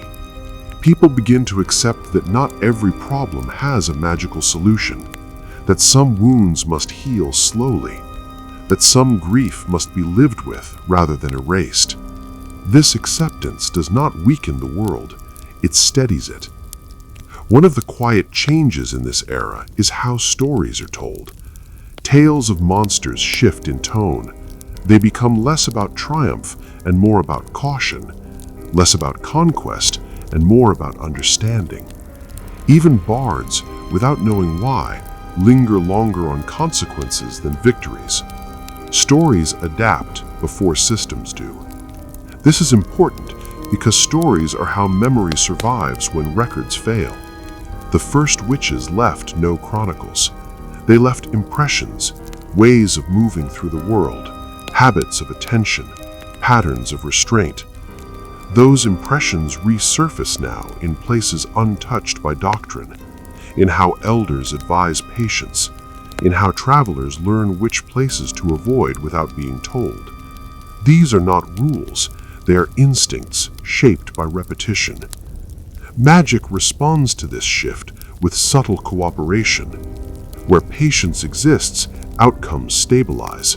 Where humility guides action, chaos flows without resistance. Not obediently, but compatibly. This compatibility is fragile. It can be undone easily, but for now, it holds. Geralt moves through this world as he always has, between choices, between systems, between definitions. He does not name the change, but he feels it. Contracts grow more complicated. Fewer monsters are purely monstrous. More decisions require listening rather than action. He is not unique in this. Others feel it too. The world is teaching again, not loudly, not clearly, but persistently. It teaches through discomfort, through hesitation, through the sense that rushing will cost more than waiting. The first witches had trusted this kind of teaching. They had learned to let it shape them rather than resist it. Now, at last, the continent does the same. Nothing resolves here. Nothing concludes. The story continues by not insisting on an ending. The endurance does not require attention. It requires presence. In this quieter stretch of time, the world no longer presses forward with the urgency it once demanded. Events still happen. Wars flare briefly. Treaties crumble. Monsters emerge. But none of them feel final. Each is absorbed into a wider rhythm, one that no longer expects resolution through force alone. This rhythm was once familiar. The first witches had lived within it naturally. They did not seek turning points. They watched cycles. They understood that stability was not the absence of change, but the ability to remain whole while change passed through. In Geralt's era, that understanding surfaces again in unexpected ways. A sorceress chooses to leave a tower permanently, not out of exile, but fatigue.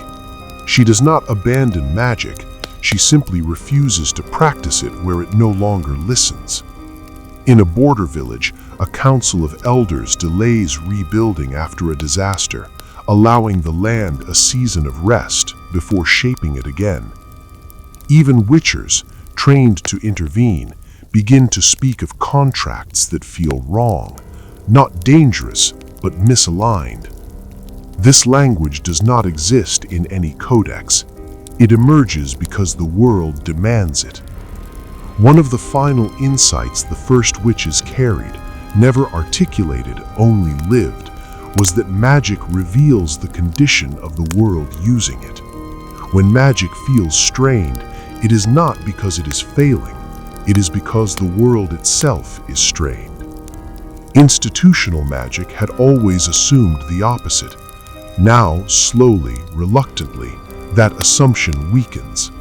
Spells still work, but they ask for more awareness.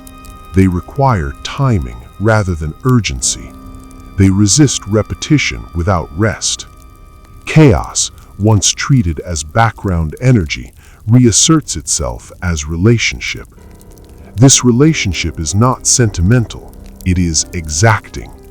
The land responds differently to those who listen, not with reward, but with cooperation. Outcomes align more often when intention, place, and timing resonate. When they do not, resistance grows, not violently, but persistently.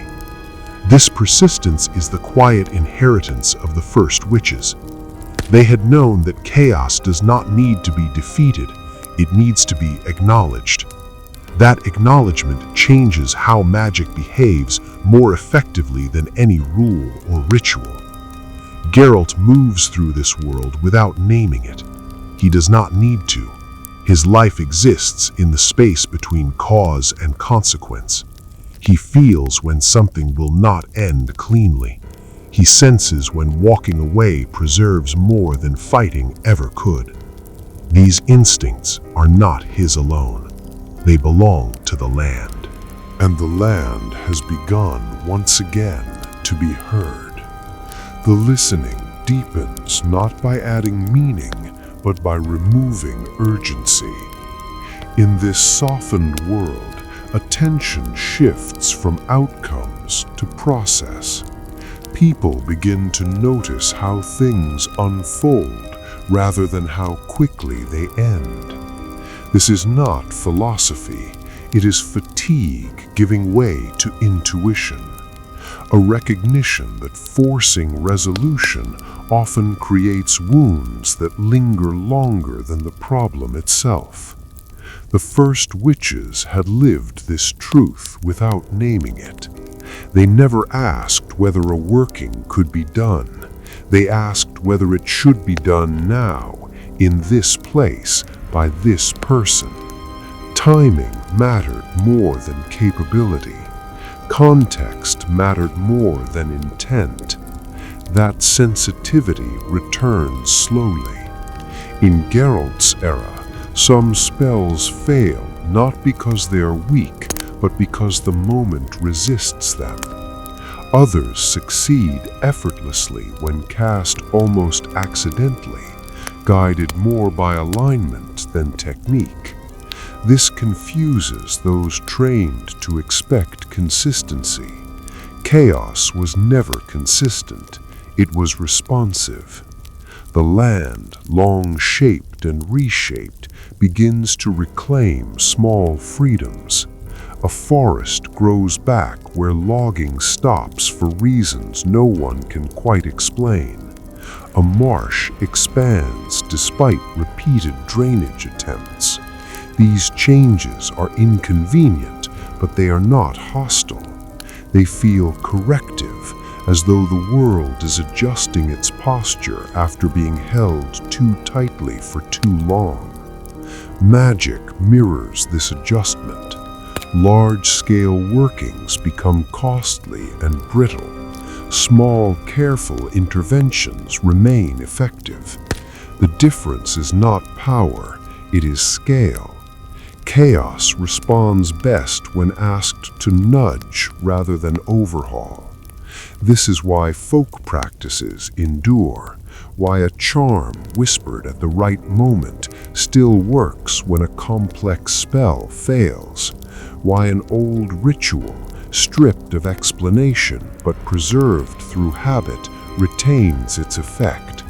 The first witches had never needed explanation. They trusted pattern. Institutions had trusted control. Now pattern reasserts itself. Geralt encounters this most clearly in places where stories feel unfinished. Ruins that are not hostile, only quiet. Creatures that do not attack unless provoked. Situations where intervention would close a loop that needs to remain open. He learns, without instruction, that some things stabilize only when left incomplete. This understanding is uncomfortable. It offers no triumph, no certainty, but it prevents deeper harm. The first witches would have approved. They believed completeness was an illusion, that the world remains whole not by resolving everything, but by allowing space for continuation. Their magic reflected that belief, temporary, local, responsive. That belief has returned, not as doctrine, but as atmosphere. The continent does not become peaceful, it becomes attentive, and attentiveness changes everything quietly. The attentiveness does not resolve tension, it holds it gently. In this held space, the world no longer rushes to define itself through extremes. Good and evil blur at their edges. Causes and consequences no longer line up neatly. What remains is a growing awareness that every action enters a living system already in motion. The first witches had lived inside that awareness constantly. They never believed the world paused for them. They adjusted themselves to its movement, like swimmers learning a current rather than fighting it. That way of living returns now, quietly, through habit rather than belief. A spellcaster pauses mid-gesture, sensing that the working would succeed but leave something brittle behind. A witcher listens longer to a frightened villager, realizing the monster is not the true threat. A ruler delays a decision not because of doubt, but because the moment feels unripe. These pauses are not indecision, they are alignment. Chaos responds to alignment with cooperation, not obedience, not generosity, coherence. When action fits the shape of the moment, consequences soften. When it does not, resistance grows subtle and persistent. This is why magic now feels different even when it appears unchanged. The techniques remain, the words remain, but outcomes vary more widely, shaped by context rather than precision. Institutions struggle with this. Their strength lies in repeatability, in outcomes that can be predicted, reproduced, enforced. Context undermines that strength. It demands presence instead of authority. The first witches had never needed authority. Their legitimacy came from survival. If a working failed, they lived with the cost immediately. That proximity to consequence kept their magic honest. Distance had insulated later systems. Now distance is closing, not through collapse, but through feedback. The world answers faster, effects ripple sooner, decisions reveal their weight more clearly, even when the outcome remains uncertain. This does not make the world kinder, it makes it more responsive. Geralt moves through this responsiveness as one moves through weather, aware, cautious, adaptable. He does not seek harmony. He seeks passage without breaking what he cannot repair. That too is an inheritance. The first witches had never believed they were stewards of the world. They believed they were guests, temporary, fallible, responsible only for how gently they moved through what was not theirs to own. That perspective, long dismissed as primitive, begins to feel necessary again, not because the world demands reverence, but because it reacts to neglect. So the story continues without declaration. No turning point marks the change. No new order replaces the old. Instead, a subtle recalibration unfolds, one choice at a time, one hesitation at a time. The continent does not become wise, it becomes aware. The awareness settles without demanding explanation. It becomes part of how the world breathes. In this state, nothing feels resolved, yet nothing feels entirely wrong. Tension remains, but it no longer sharpens into panic. Problems still arise, but they are approached with a quieter curiosity rather than immediate correction. The first witches would have recognized this as a healthy uncertainty, the kind that keeps a world alive. They had always known that certainty invites rigidity, and rigidity, when stressed, breaks. In Geralt's era, rigidity softens just enough to bend. Systems still exist, but they are no longer absolute. Laws are interpreted rather than enforced blindly. Magic is questioned rather than assumed reliable. Even prophecy, once treated as anchor, begins to feel like suggestion. This does not weaken authority, it humanizes it. The land responds almost imperceptibly, not with abundance, not with miracles, but with tolerance. Storms pass without becoming disasters. Creatures retreat instead of escalating. Places once hostile grow merely quiet. This tolerance is not mercy, it is equilibrium. The first witches had lived in equilibrium because they had no alternative. They lacked protection, legitimacy, and power. What they possessed instead was attention to small changes, to patterns repeating, to moments when restraint preserved more than action ever could. That same attention now appears in fragments throughout the continent. in how people choose paths less traveled, in how some knowledge is intentionally left incomplete, in how silence regains value as a response. Magic adapts accordingly. It no longer rushes to impress. It lingers. It waits to be asked properly. When forced, it still reacts, but with consequences that teach rather than punish. Chaos, long misunderstood, resumes its role not as threat, but as indicator. When something feels wrong, it is because something is wrong. When something resists, it is because it should. These signals had always existed. The first witches had trusted them. Institutions had overridden them. Now, slowly, the signals are heard again. Not loudly, not universally, but often enough to matter. Geralt does not name this change. He does not need to. His life continues between choices that rarely feel clean. Yet increasingly, those choices feel right enough. Not victorious, not pure, but aligned. Alignment, the first witches would have said, is all the world ever offers, and alignment is enough. The equilibrium holds without asking to be protected. It holds because it is allowed to. In this steadier world, the rhythm of life no longer bends entirely around power. Magic exists, but it no longer dominates every explanation. Monsters persist, but they are no longer treated as proof of failure. Suffering remains, but it is no longer assumed to be an error that must be erased at any cost.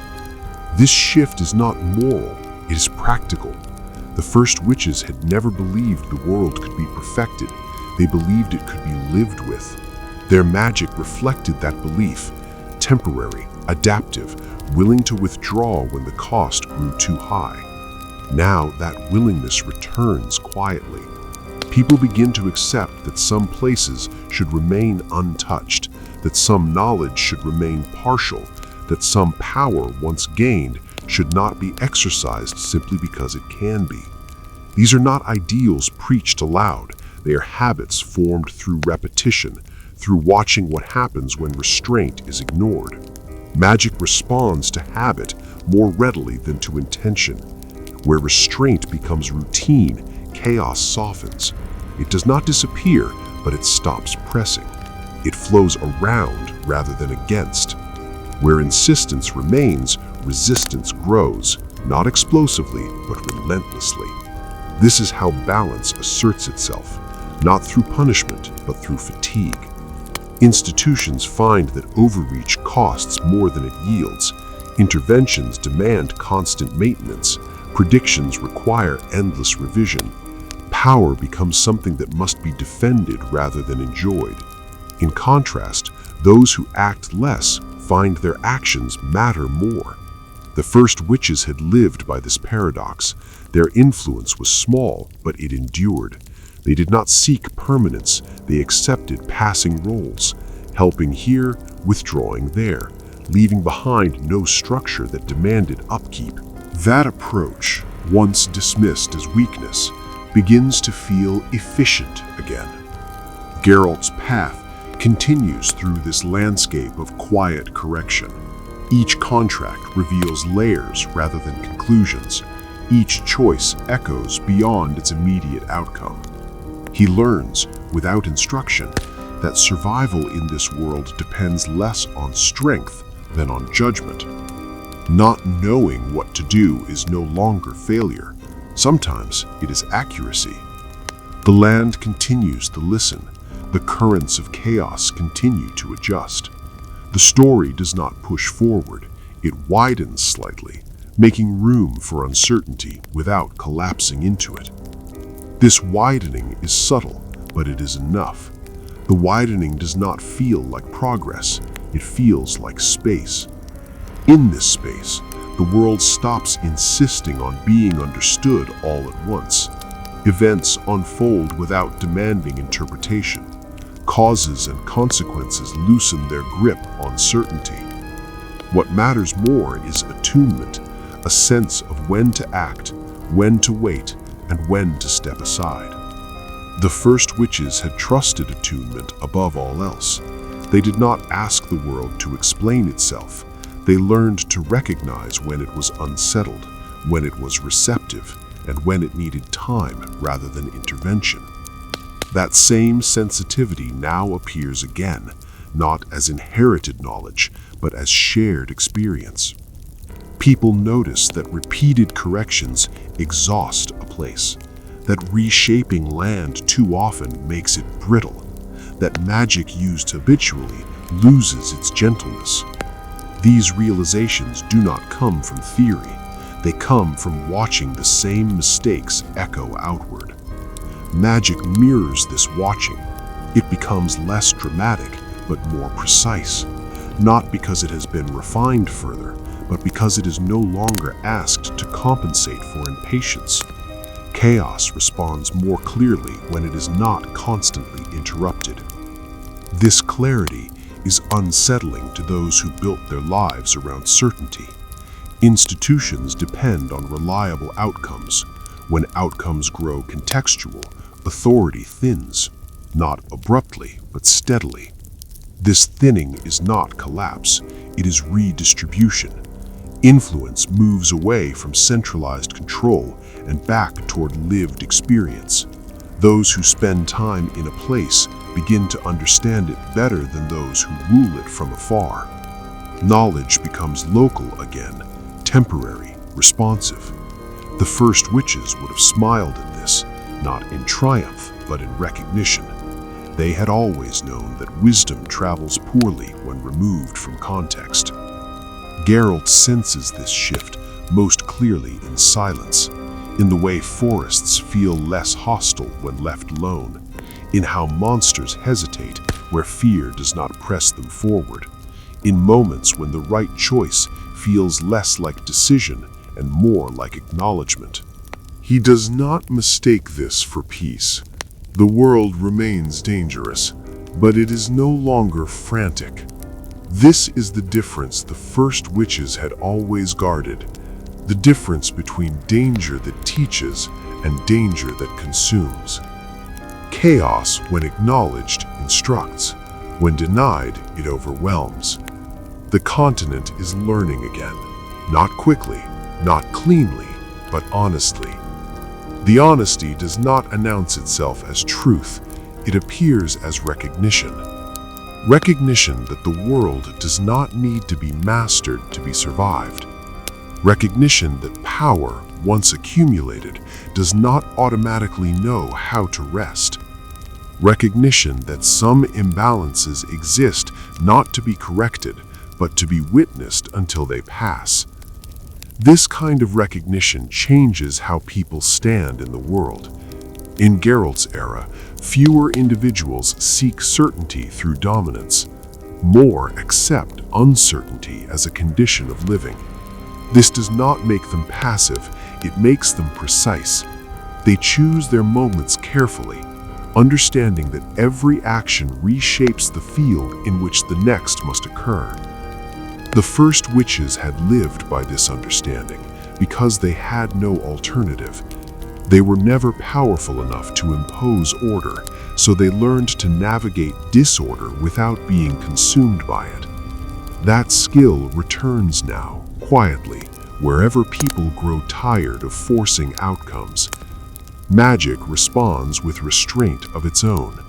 Spells cast in this atmosphere feel less like commands and more like conversations, not because the incantations have changed, but because the expectation has. When the caster no longer demands certainty, chaos no longer resists it. This does not mean magic becomes safe, it means it becomes honest. The land, too, participates in this honesty.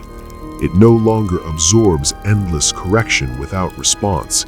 It no longer allows itself to be reshaped repeatedly without consequence. But when allowed to adjust gradually, it does so without hostility. Rivers reclaim paths, forests reclaim edges. Old places regain relevance not through power, but through presence. They remind those who pass through them that history is not finished simply because it has been recorded. Geralt experiences this honesty as weight rather than clarity. Decisions feel heavier because they are no longer buffered by certainty. Each choice stands exposed to consequence, unsoftened by belief in control. This is uncomfortable. It is also real. The first witches had never been comfortable. Their magic was shaped by proximity to consequence. They felt immediately what worked and what failed. They learned not from success, but from survival. That mode of learning returns now, not as tradition, but as necessity. The world has grown too complex for simple solutions, too layered for singular truths. What remains is attentiveness, restraint, and the willingness to accept that not every problem yields to intervention. This does not stop the story. It changes how the story moves. The posture settles into the body of the world without ceremony. It does not replace what came before. It adjusts how it is carried. In this adjusted world, memory no longer presses forward as burden. It rests beneath action, informing it quietly. People do not suddenly become wiser, nor does the continent soften into kindness. Conflict remains, loss remains, but fewer choices are made blindly, and fewer actions are taken simply because they are possible. This is not restraint born of fear, it is restraint born of familiarity. The first witches had been familiar with consequence. They lived close enough to it that ignorance was impossible. Every working echoed immediately, through the land, through their bodies, through the fragile communities that relied on them. That intimacy shaped their magic more than any teaching ever could. Now that intimacy returns in fragments. Not everyone feels it, not everywhere, but often enough that it matters.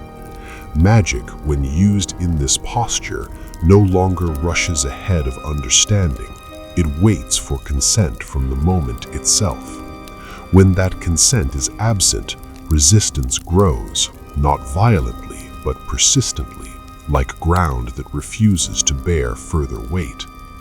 Institutions interpret this as unpredictability. The world experiences it as correction. Geralt continues to move through this correction without naming it. His life has always existed in the space between intention and outcome. What changes now is not his role, but the texture of the world around him. Fewer situations resolve cleanly. More demand judgment rather than strength. More require him to decide not what can be done, but what should be left untouched. This is not a burden unique to him. Others feel it too. Those who listen long enough to notice when a place no longer welcomes interference. When a story resists being concluded. When a spell, though possible, would close something that needs to remain open. The first witches had understood openness as necessity. They never forced completion. They allowed cycles to remain incomplete, trusting that continuation was safer than closure. That trust returns now as habit rather than belief. The continent carries forward without a destination. Its future is not a point to be reached, but a field to be crossed carefully. Every step alters the ground. Every pause allows it to settle. This is how endurance works, not through answers, but through attention. The attention does not ask to be rewarded, it asks only to be maintained. In this maintained stillness, the world becomes less interested in conclusions and more attentive to thresholds. Moments where one thing ends and another begins, not sharply, but with overlap. Dusk rather than night, recovery rather than cure, understanding rather than certainty. The first witches had lived at thresholds their entire lives, between fear and trust, between village and forest, between using magic and refusing it. They learned that thresholds are not problems to solve, but spaces to inhabit carefully.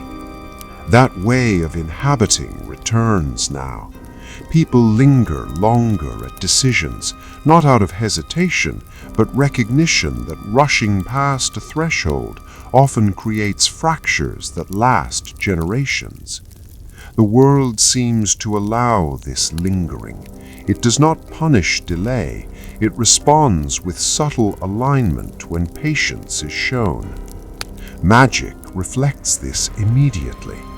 Cast at a threshold, a spell behaves differently. It softens rather than sharpens. It adapts instead of insisting. This is why old rituals tied to dawn, dusk, solstices, and crossings remain effective long after their explanations are lost. They were never about power, they were about timing. Institutions had dismissed timing as superstition. They preferred reliability, magic that worked regardless of moment. But magic divorced from moment loses texture. It becomes louder, harsher, less forgiving. Now texture returns. The land reasserts its influence not through dominance, but through nuance. Certain paths feel easier at certain times. Certain places ask to be approached differently depending on season, memory, or recent loss. These signals are not mystical, they are relational. Geralt moves through these thresholds with the quiet competence of someone who has learned to wait. He does not always know what he is waiting for. He only knows that crossing too quickly costs more than it gives. This instinct saves him more often than steel ever has. Others begin to learn this too, each in their own way, not through shared teaching, but shared consequence. When patience preserves something essential, it is remembered. When haste breaks something irreplaceable, that lesson lingers. The first witches had trusted lingering. They had understood that some knowledge arrives only when invited, not extracted. Their magic had been shaped by invitation, by allowing chaos to respond rather than demanding it comply. That posture, once nearly erased, now settles again into the world's habits. Not loudly, not universally, but enough. The continent does not heal, it adjusts. And adjustment, sustained over time, becomes balance. The listening continues without strain. It becomes the background against which everything else unfolds.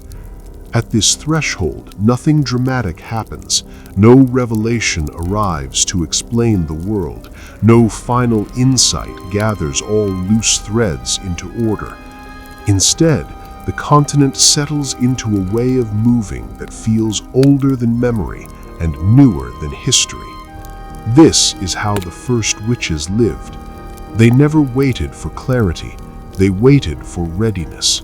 They knew that understanding arrives when a moment can hold it, not when it is demanded. Their patience was not passive, it was observant.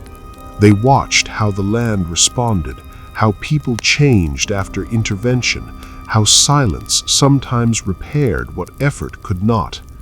That same patience now lives again, quietly, in the habits of the world. Magic adapts by becoming less eager. It does not leap forward at every opportunity. It resists being called repeatedly without rest. When treated gently, it answers with precision. When pressed, it grows opaque, uncooperative, heavy. This is not defiance, it is self-preservation. The land behaves similarly. Places long exploited do not recover quickly, but when left alone, they begin to soften. Growth returns unevenly, imperfectly, but with intention. These recoveries are slow enough to go unnoticed by those who expect results, but they are real. Geralt senses this reality in the way paths change. A road once safe becomes difficult for reasons no map records. Another, long avoided, opens briefly and then closes again. Movement through the world requires attention now. Memory alone is not enough. This attentiveness is the inheritance of the first witches. They had known that the world cannot be navigated solely by what once worked. Every moment asks to be met fresh. Magic, land, and fate all respond to presence more than preparation.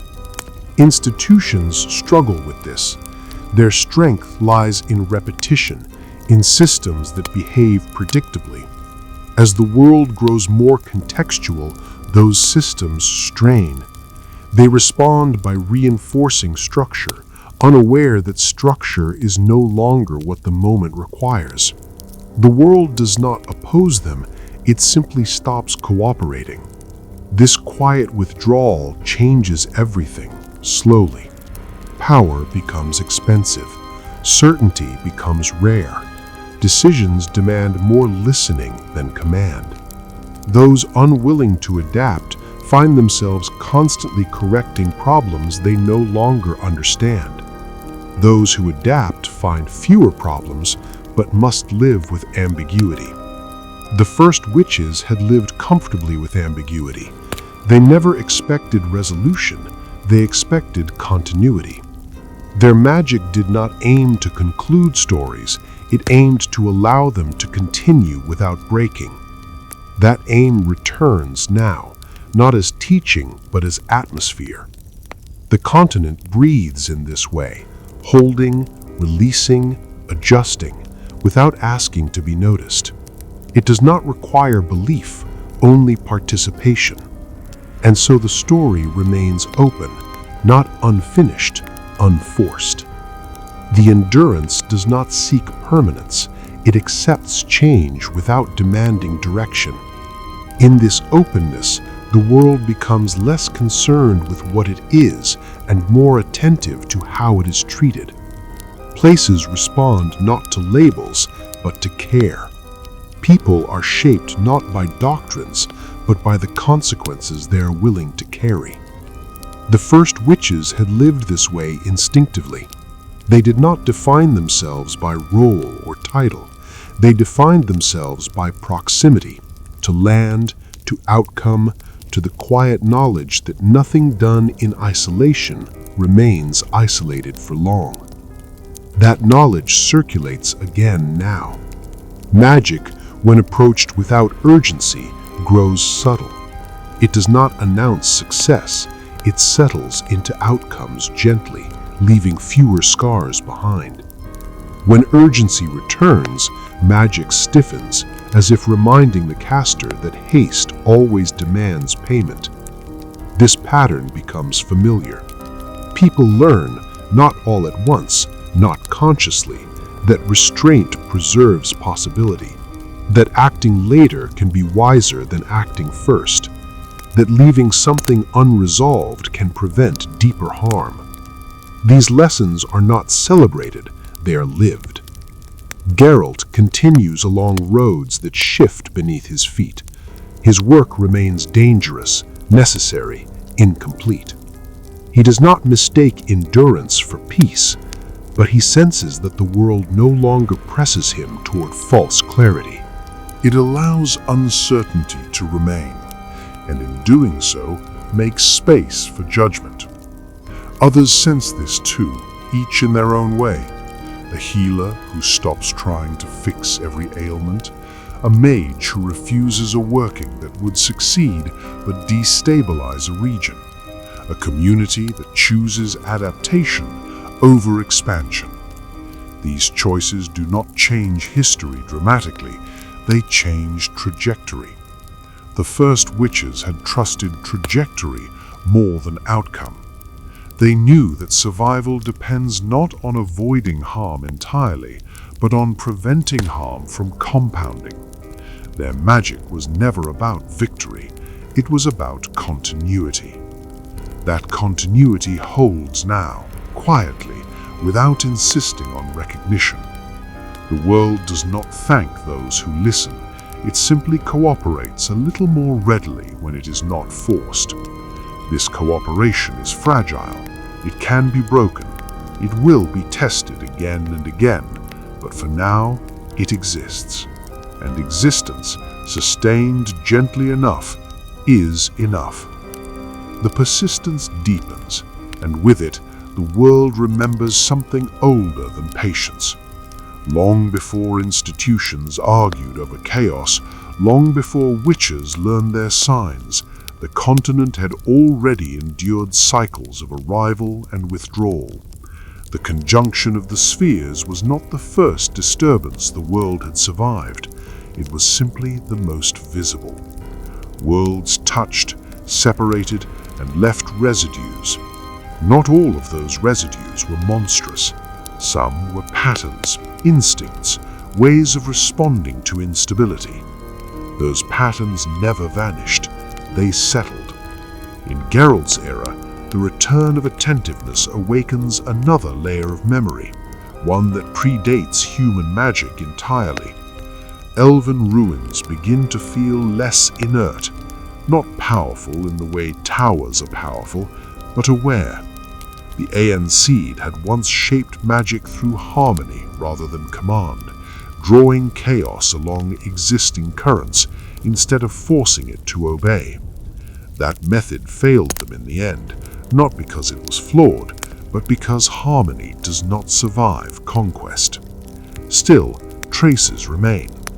Magic near elven sites behaves with a softness that confuses human mages. Spells stretch rather than snap. Outcomes unfold over days instead of moments. This is not inefficiency. It is patience embedded into stone. The first witches had sensed this when they learned fragments of elder practices. They did not fully understand elven magic, but they recognized its posture.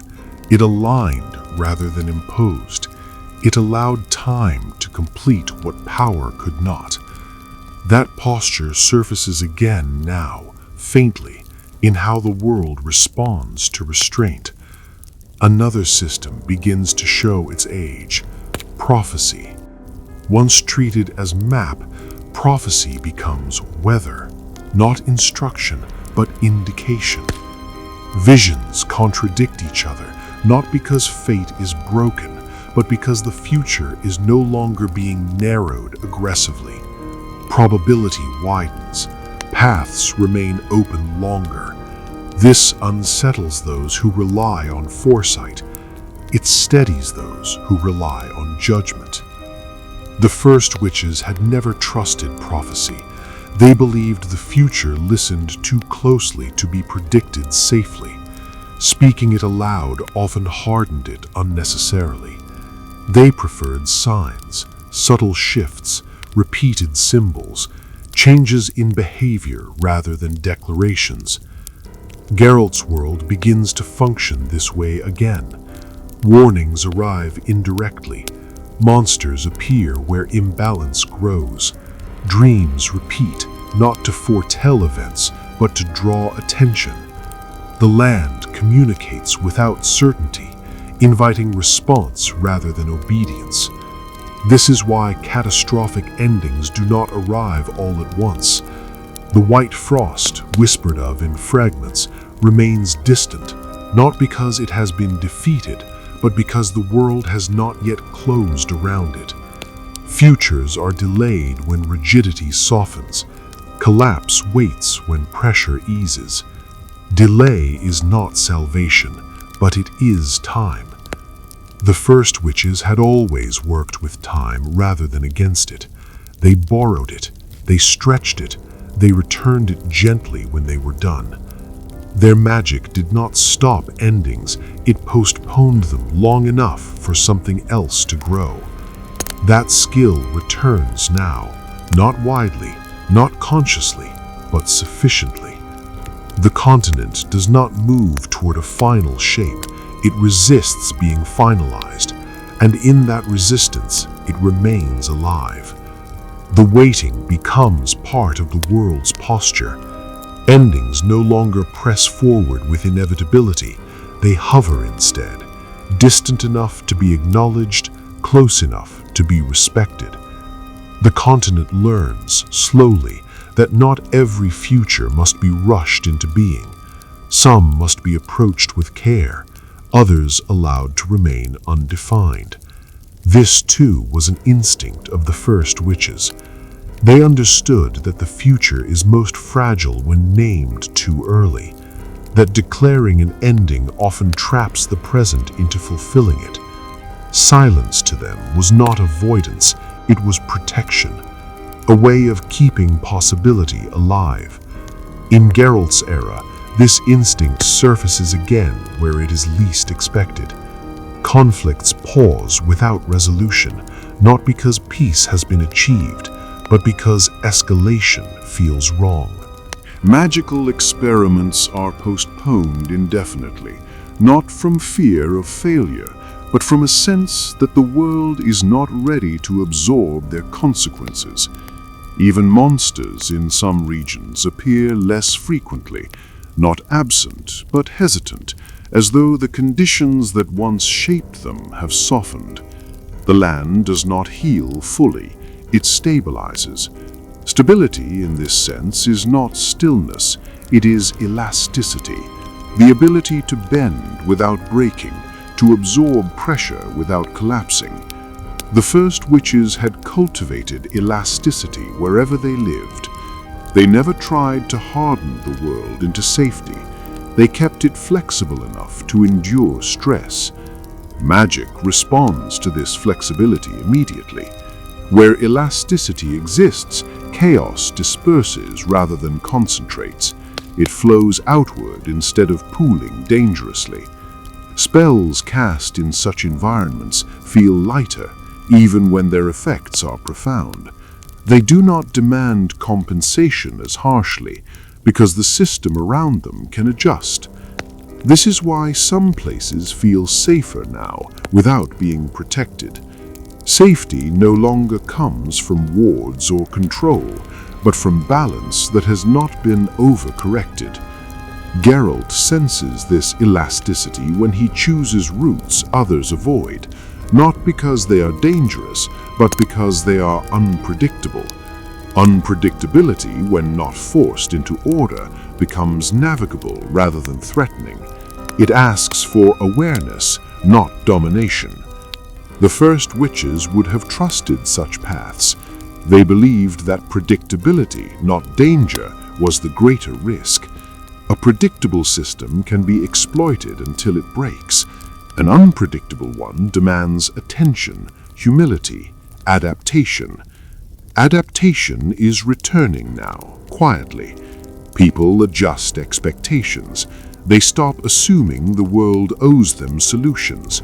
They begin to treat magic not as entitlement, but as participation. When participation replaces demand, chaos responds with cooperation rather than resistance. This cooperation is not kindness, it is alignment, and alignment sustains. The story continues within this sustained waiting. Nothing resolves, nothing collapses. The world carries forward, altered not by triumph, but by restraint, practiced often enough to matter. The first witches would have called this success, not because the world was saved, but because it was allowed to continue. The future breathes, and the world learns to breathe with it. In this slowed rhythm, nothing feels suspended. Life does not wait for permission to continue. It simply does, quietly, unevenly, without asking whether it is ready. The first witches had trusted this impulse. They believed the world knew how to carry itself, if only it was not interrupted too often. That belief proves resilient. In Geralt's time, fewer forces attempt to force the future into shape, not because wisdom has suddenly prevailed, but because exhaustion has. The effort required to maintain absolute control has grown too costly, too fragile, too revealing of its own limits. Control no longer feels powerful. It feels brittle. This brittleness shows in small fractures, enchantments that require constant renewal, alliances that unravel unless continually reinforced, predictions that demand revision before they can be fulfilled. Power persists, but only through effort. In contrast, what is allowed to remain flexible endures with less strain. The land demonstrates this first. Regions left to adapt naturally recover unevenly but sustainably. Places repeatedly corrected grow unstable. This difference becomes noticeable even to those who once dismissed such observations as superstition. Magic follows the same pattern. Spells that accommodate uncertainty, those cast with humility, openness, and readiness to accept partial outcomes, age well. Their effects integrate into the world rather than disrupting it. Magic cast to enforce permanence deteriorates quickly, demanding constant attention to prevent collapse. The first witches had never sought permanence. They knew permanence belonged to stone and story, not to living systems. Their magic accepted decay as part of balance. It did not fear impermanence. That acceptance returns now, quietly reshaping expectation. Geralt's path reflects this shift without naming it. His work becomes less about endings and more about transitions. Monsters are not always destroyed. Sometimes they are displaced, sometimes understood, sometimes left alone because their presence serves a purpose not immediately visible. These choices do not bring clarity, they bring continuity. Others make similar choices independently, guided by the same unease with finality. A mage declines to stabilize a failing enchantment, allowing it to fade naturally. A ruler chooses adaptation over enforcement. A community relocates rather than rebuilds against the land's resistance. None of this is coordinated. That is why it works. The first witches had never organized. Organization invited rigidity. They relied instead on shared attention, on recognizing the same signals and responding locally. That decentralized wisdom returns now, not as tradition, but as necessity. The world does not thank those who listen. It simply becomes easier to live within, and that, in the end, is enough to continue. The movement continues without direction, and somehow that makes it steadier. The continent no longer leans so heavily toward what comes next. It rests more fully in what is happening now. This does not mean people stop planning, or hoping, or fearing. It means those impulses no longer dominate every choice.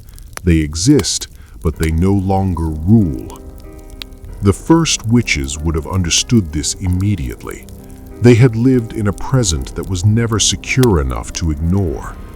Their attention had always been anchored to what was unfolding. Weather shifting too quickly, soil tiring, fear spreading through a village before anyone named it. They learned that survival depended on reading the present accurately, not predicting the future confidently. That skill returns now, quietly shaping behavior. Magic, when cast in this present-focused way, behaves differently. It becomes less theatrical, more precise. Effects settle into place instead of radiating outward uncontrollably. The cost is still there.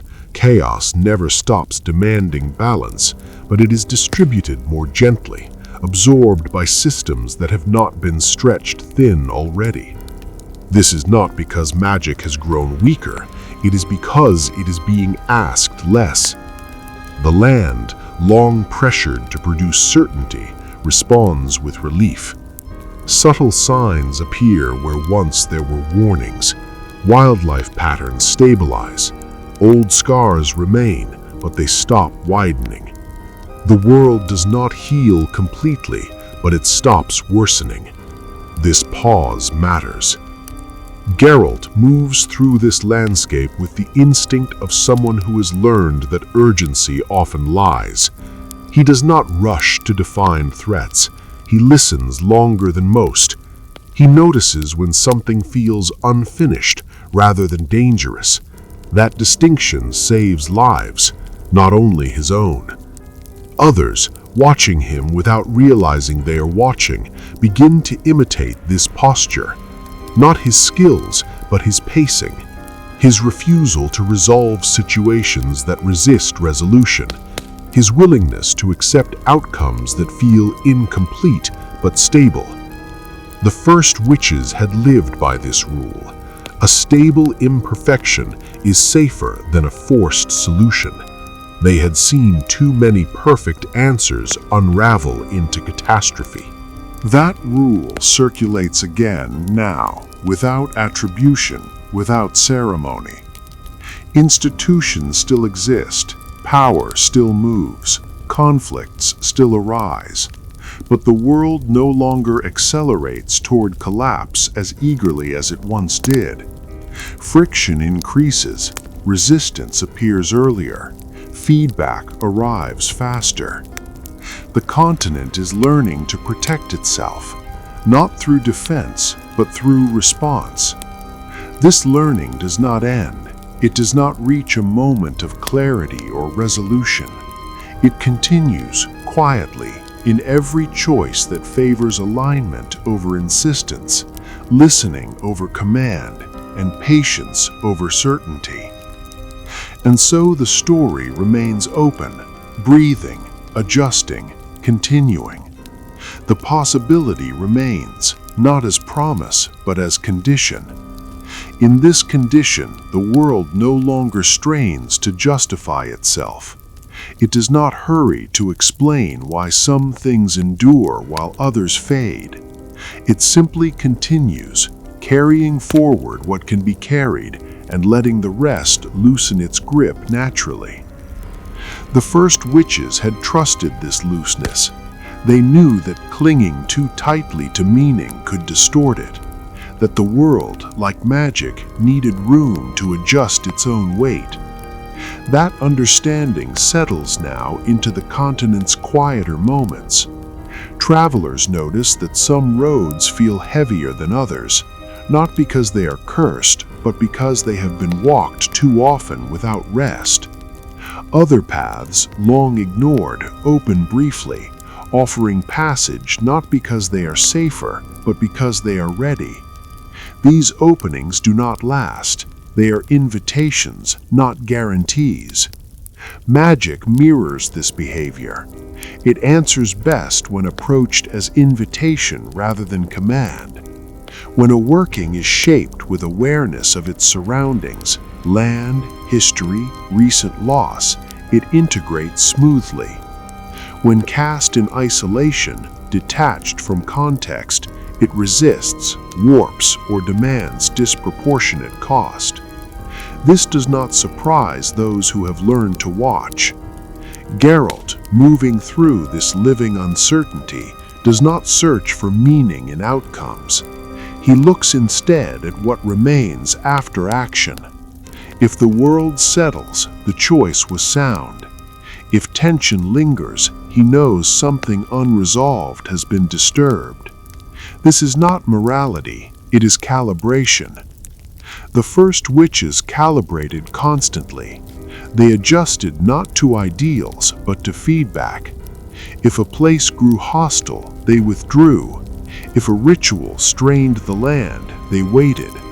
If a solution demanded too much, they accepted loss rather than escalate harm. That acceptance, once misunderstood as weakness, proves resilient. Now it reappears wherever people grow tired of breaking things in the name of fixing them. The continent adapts to this posture without instruction. It becomes harder to impose sweeping change, easier to maintain small balances. Large plans fracture under their own weight. Modest intentions persist. This is not decay. It is redistribution of effort. Energy once spent in forcing outcomes shifts toward observation, toward timing, toward listening long enough to hear when enough has been done. The world grows quieter, not emptier, and in that quiet, something essential survives. Not order, not peace, but continuity. The resting does not halt movement, it refines it. In this refined rhythm, the world no longer presses forward as though time itself were an enemy. Days unfold with weight again. Actions feel heavier not because they are dramatic, but because they are no longer diluted by excess. When something is done, it matters. When it is left undone, that matters too. The first witches had lived inside this density of meaning. They understood that when magic is everywhere, it becomes noise. When it is rare, it becomes language. Their restraint did not weaken their influence, it sharpened it. Each working stood alone, contextual, unmistakable. That clarity returns now, unevenly, imperfectly, but undeniably. Magic in Geralt's era begins to behave less like a constant hum and more like punctuation, a pause, a shift, a turning of attention. Its presence is felt not by spectacle, but by consequence that settles rather than spreads. The land adjusts alongside it. Places that have endured centuries of correction grow resistant not out of hostility, but fatigue. They respond better to rest than repair. Other places, quiet, overlooked, allowed to remain unfinished, become unexpectedly resilient. They absorb strain without breaking, precisely because they have not been optimized into fragility. This difference becomes visible to those who watch long enough. Geralt notices it when contracts lead him away from familiar routes. A valley once plagued grows calm without explanation. Another, heavily managed, fractures again and again despite intervention. He does not theorize about this. He learns it the way one learns weather, through repetition and attention. Others learn it too, each in their own way. A sorceress who once believed mastery meant constant vigilance now chooses absence instead. She lets a place settle without her influence and finds that it stabilizes more cleanly than when she interfered.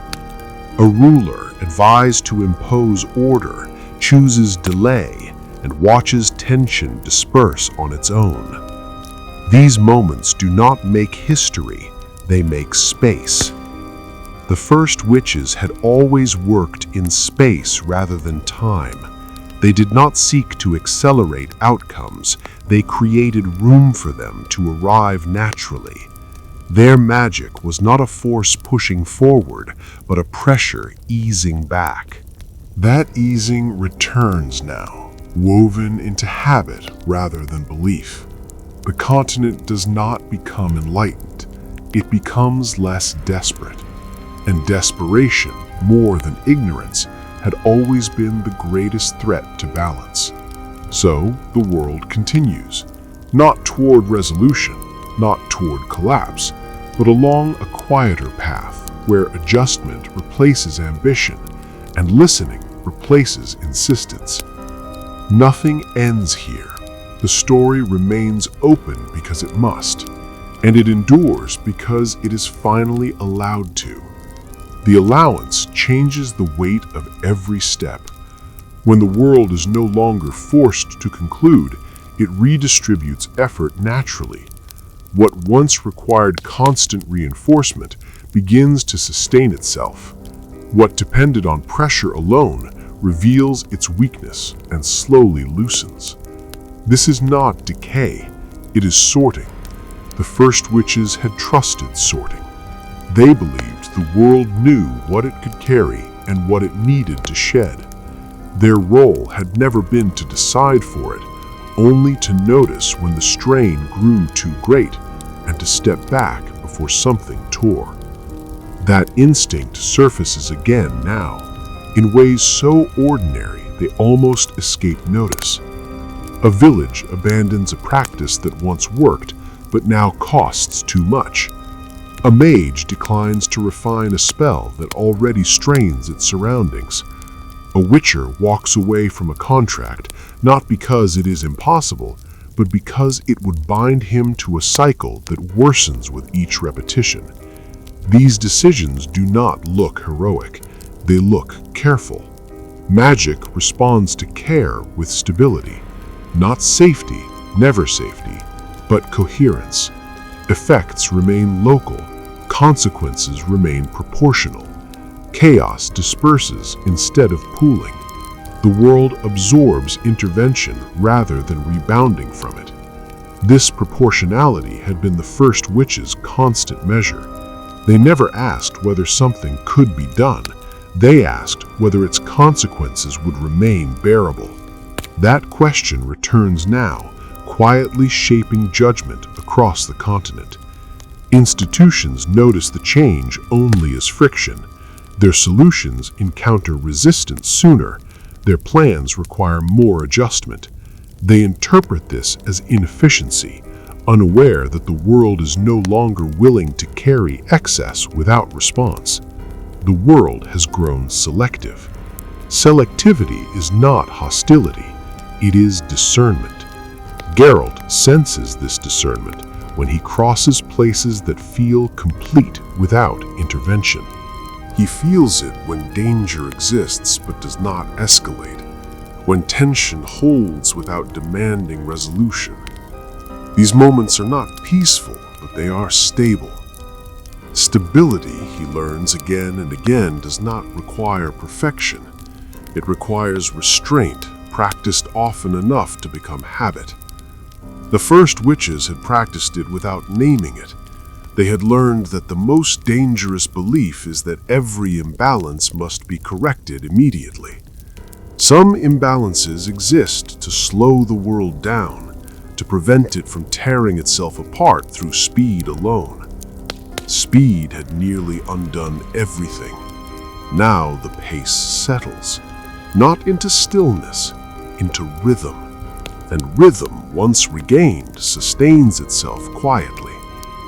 The rhythm deepens without demanding awareness. It becomes something lived rather than noticed. In this lived rhythm, the world no longer measures itself by outcomes alone.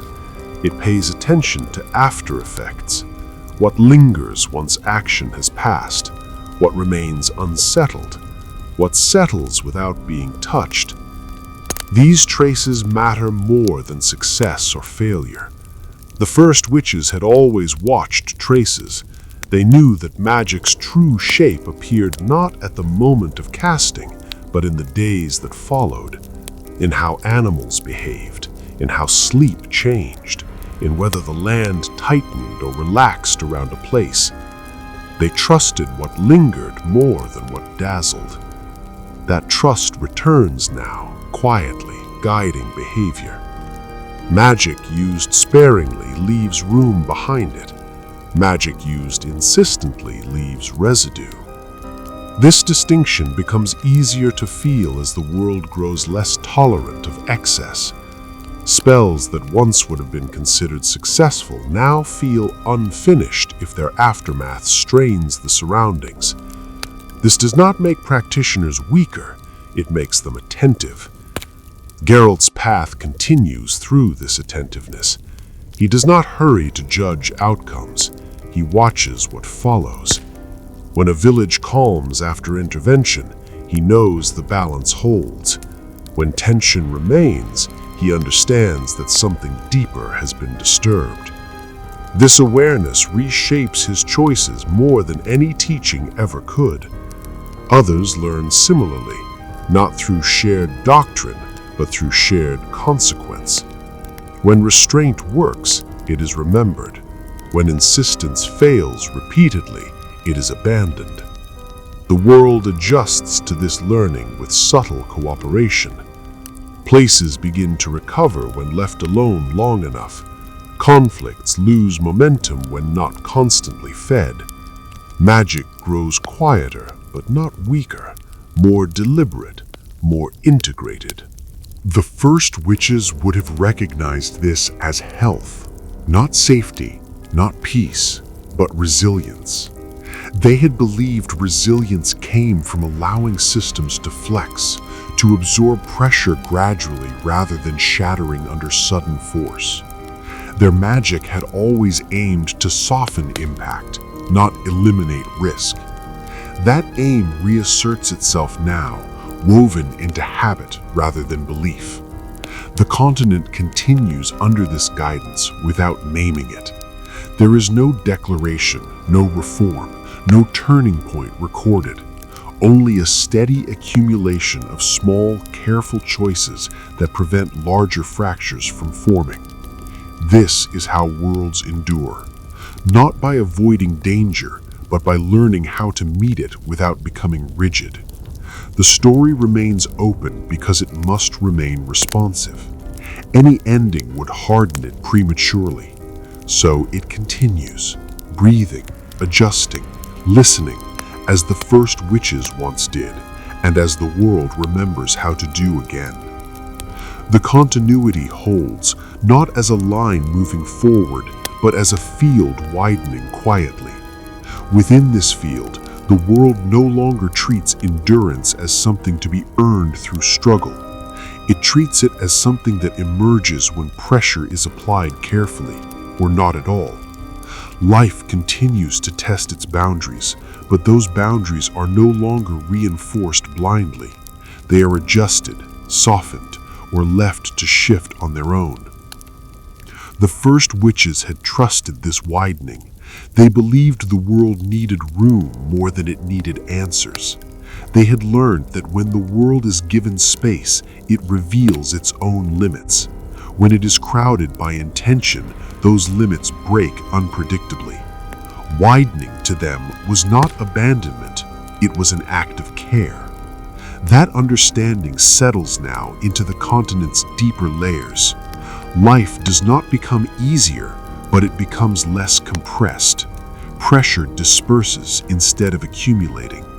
Where once every problem demanded immediate resolution, now some are allowed to unfold until their true shape becomes visible. This unfolding often reveals that what seemed urgent was merely loud. Magic adapts to this widening almost immediately. It no longer surges toward every opening. It lingers, testing the edges of possibility before committing. When drawn gently, it integrates. When forced, it resists. Not dramatically, but with a kind of heaviness that discourages repetition. This heaviness is instructive. The first witches had recognized it as warning, a signal to stop, to wait, to let the world catch up with what had already been done. Institutions had ignored it, mistaking resistance for challenge. Now, resistance is harder to ignore. Geralt senses it in the way his signs behave. They still work, but they no longer tolerate excess. Used too often, they tire the moment. Used sparingly, they align cleanly. This is not change in technique, it is change in relationship. The land responds similarly. Some regions feel willing, others closed, not permanently, not absolutely, but contextually. What is possible one season may not be possible the next. What worked once may never work again. This unpredictability is not chaos, it is specificity. The first witches had trusted specificity over certainty. They never assumed a solution was transferable. Each place demanded its own response, each moment its own measure. That discipline returns now, not through teaching, but through friction. Attempts to generalize fail more often. Local knowledge proves more reliable. Attention outperforms authority. The continent grows uneven again, not fragmented, distinct. And distinction allows strain to distribute rather than concentrate. This is how widening protects continuity, by preventing any single system, magical, political, or cultural, from carrying too much weight. When one falters, others compensate quietly. No one directs this process. That is why it works. The first witches had never sought coherence through unity. They had trusted coherence through difference, through many small balances instead of one enforced order. That trust resurfaces now, shaping the future without defining it. The story continues within this widening field, not advancing toward an ending, but remaining flexible enough to survive what comes next. The breathing becomes natural again, not something the world has to remember to do, but something it does because nothing is forcing it otherwise. In this state, the continent no longer feels as though it is racing toward or away from anything. Events still occur, lives still intersect and diverge, but the underlying sense of urgency has thinned. The pressure that once demanded constant correction eases just enough for patterns to re-emerge, patterns the first witches would have recognized instantly. They had always watched for repetition rather than spectacle, a river flooding slightly earlier each year, a sickness returning with a different face, a place growing quiet in a way that felt deliberate. These were not omens, they were conversations already underway. Now those conversations resume. Magic behaves less like a tool and more like a participant. It does not announce when it will cooperate. It reveals it through ease. When something aligns, the effort required drops. When something resists, no amount of force makes it clean. This teaches without instruction. Geralt learns this through weariness rather than insight. He senses when a situation will not resolve, no matter how sharp the blade or how careful the sign. He senses when intervention would only lock the world into a worse shape. In those moments, he waits, not because he is unsure, but because waiting preserves options. That preservation matters. The first witches had never sought solutions that closed the world behind them. They left doors ajar, paths unsealed, futures uncommitted. Their magic was gentle, not because they were weak, but because they understood finality as a danger. Finality still carries that danger.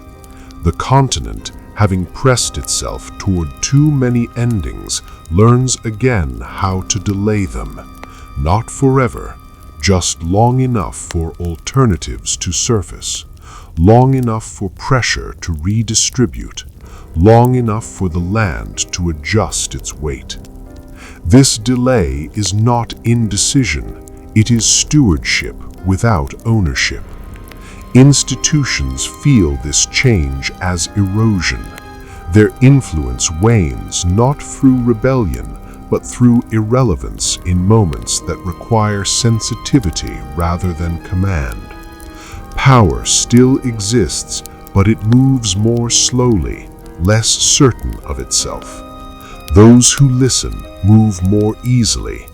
The world begins to favor presence over projection. Those who stand where they are needed, who observe rather than impose, find that outcomes bend subtly in their favor, not as reward, but as consequence of alignment.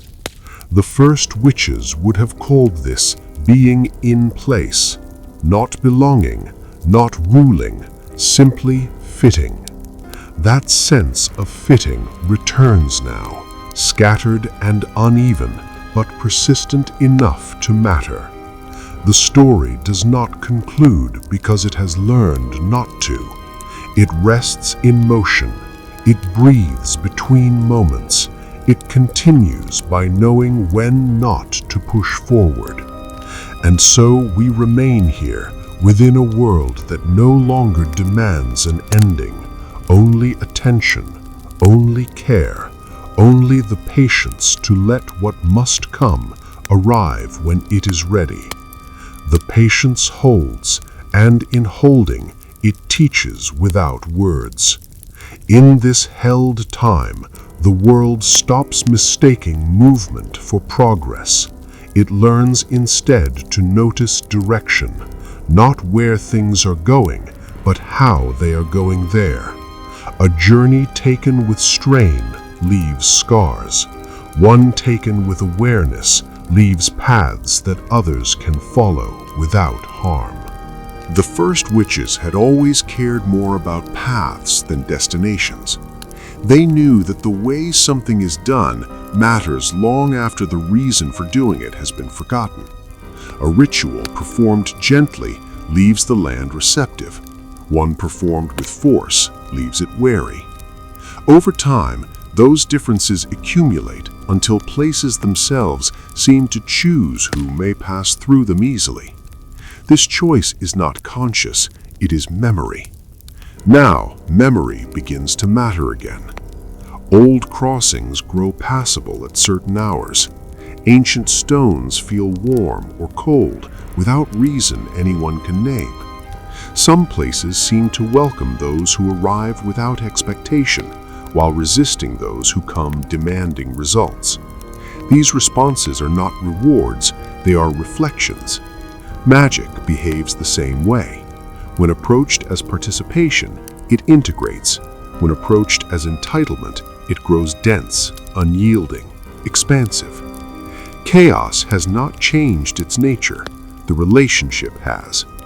Geralt feels this relationship in the quiet moments between contracts, in the way the world seems to offer fewer clean answers but more honest ones. He learns again and again that clarity achieved too quickly often hides a cost that will be paid later by someone else. The first witches had refused that bargain. They had accepted limits not because they lacked ambition, but because they understood responsibility. If a solution demanded harm beyond what could be borne locally, they let the problem remain, not out of neglect, but out of care for what would follow. That ethic returns now, unspoken but active. People begin to accept that not every suffering can be removed without creating another, that some dangers exist because they contain something worse, that endurance sometimes protects more than intervention ever could. This acceptance does not make the world gentle, it makes it livable. The continent carries on within this livability, adjusting its weight slowly, redistributing strain where it can be absorbed. Nothing perfect emerges, nothing final, only continuation shaped by attention. And within that attention, the memory of the first witches remains, not as legend, not as teaching, but as a way of standing still long enough to hear when the world is ready to move. The readiness does not tense the world, it loosens it just enough to respond. In this loosened state, life regains a quality it had nearly lost, the ability to change without breaking. Adjustments happen in small increments. Errors are corrected early, gently, before they harden into crises. The world does not become safer, but it becomes forgiving enough to continue. The first witches had relied on this forgiveness. They never expected the land to be kind. They expected it to be fair in its own way. When they listened closely, they could feel when they had gone too far, when a place needed rest, when silence would repair what action could not. Their wisdom lived in stopping before damage became permanent. That same restraint begins to circulate again, carried not by memory, but by repetition. Magic used once settles. Magic repeated without pause frays. This pattern becomes obvious enough that even those trained to ignore it begin to adapt. They do not abandon their methods, they adjust their timing. They learn, sometimes reluctantly, that fewer interventions yield more durable outcomes. Geralt experiences this adjustment as a narrowing of impulse, where once action felt necessary simply because it was possible, now possibility alone is no longer convincing. He senses when a situation has room to breathe, and when stepping in would collapse that space prematurely. These instincts do not make him gentler, they make him precise. The land responds to precision with cooperation. Not immediate reward, but reduced resistance. Paths open when approached without urgency. Encounters resolve without escalation when fear is not fed. Even monsters hesitate when the pressure that shaped them eases. This hesitation matters. The first witches had understood hesitation as signal, not weakness. When the world hesitated, it meant something could still be altered. When it rushed, it meant damage had already begun. Now the world hesitates more often. Not everywhere, not always, but often enough to matter. The continent continues within this hesitant balance, neither advancing nor retreating, simply adjusting its stance. Power still exists, danger still emerges, but the pace at which consequences accumulate slows just enough to be managed. This slowing is not imposed, it is allowed. And allowance, once practiced long enough, becomes habit. The story does not seek an ending because endings harden systems too early. It remains open, flexible, responsive, alive in the way the first witches had always trusted life to be. So we stay here, within this readiness, where the next moment is not demanded, only met when it arrives. The meeting of the moment happens without ceremony. No signal announces it. No change marks the air. It is simply felt. In this phase of the world, action no longer feels like interruption. It feels like response. Something arises and someone answers, not because they must, but because the moment allows it. This difference is subtle, yet it reshapes everything that follows. The first witches had lived entirely inside this responsiveness. They never acted against the grain of a moment.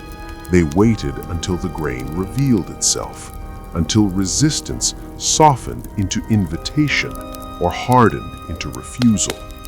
Their magic was never faster than readiness. Now readiness governs again. In Geralt's era, certain conflicts dissolve not because they are resolved, but because they are no longer fed. Fear loses momentum. Violence stalls. Even hatred, when not constantly provoked, begins to thin. These changes are not moral victories, they are energetic shifts. Chaos responds strongly to momentum. It amplifies what is pushed repeatedly. When momentum slows, chaos disperses. Pressure that once shaped monsters into being no longer finds enough force to hold them together.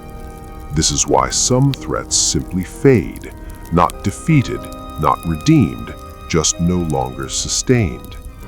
Geralt notices this when contracts vanish without explanation. A creature reported once is never seen again. A danger spoken of with urgency loses relevance as weeks pass. He learns not to chase echoes. He waits to see what persists.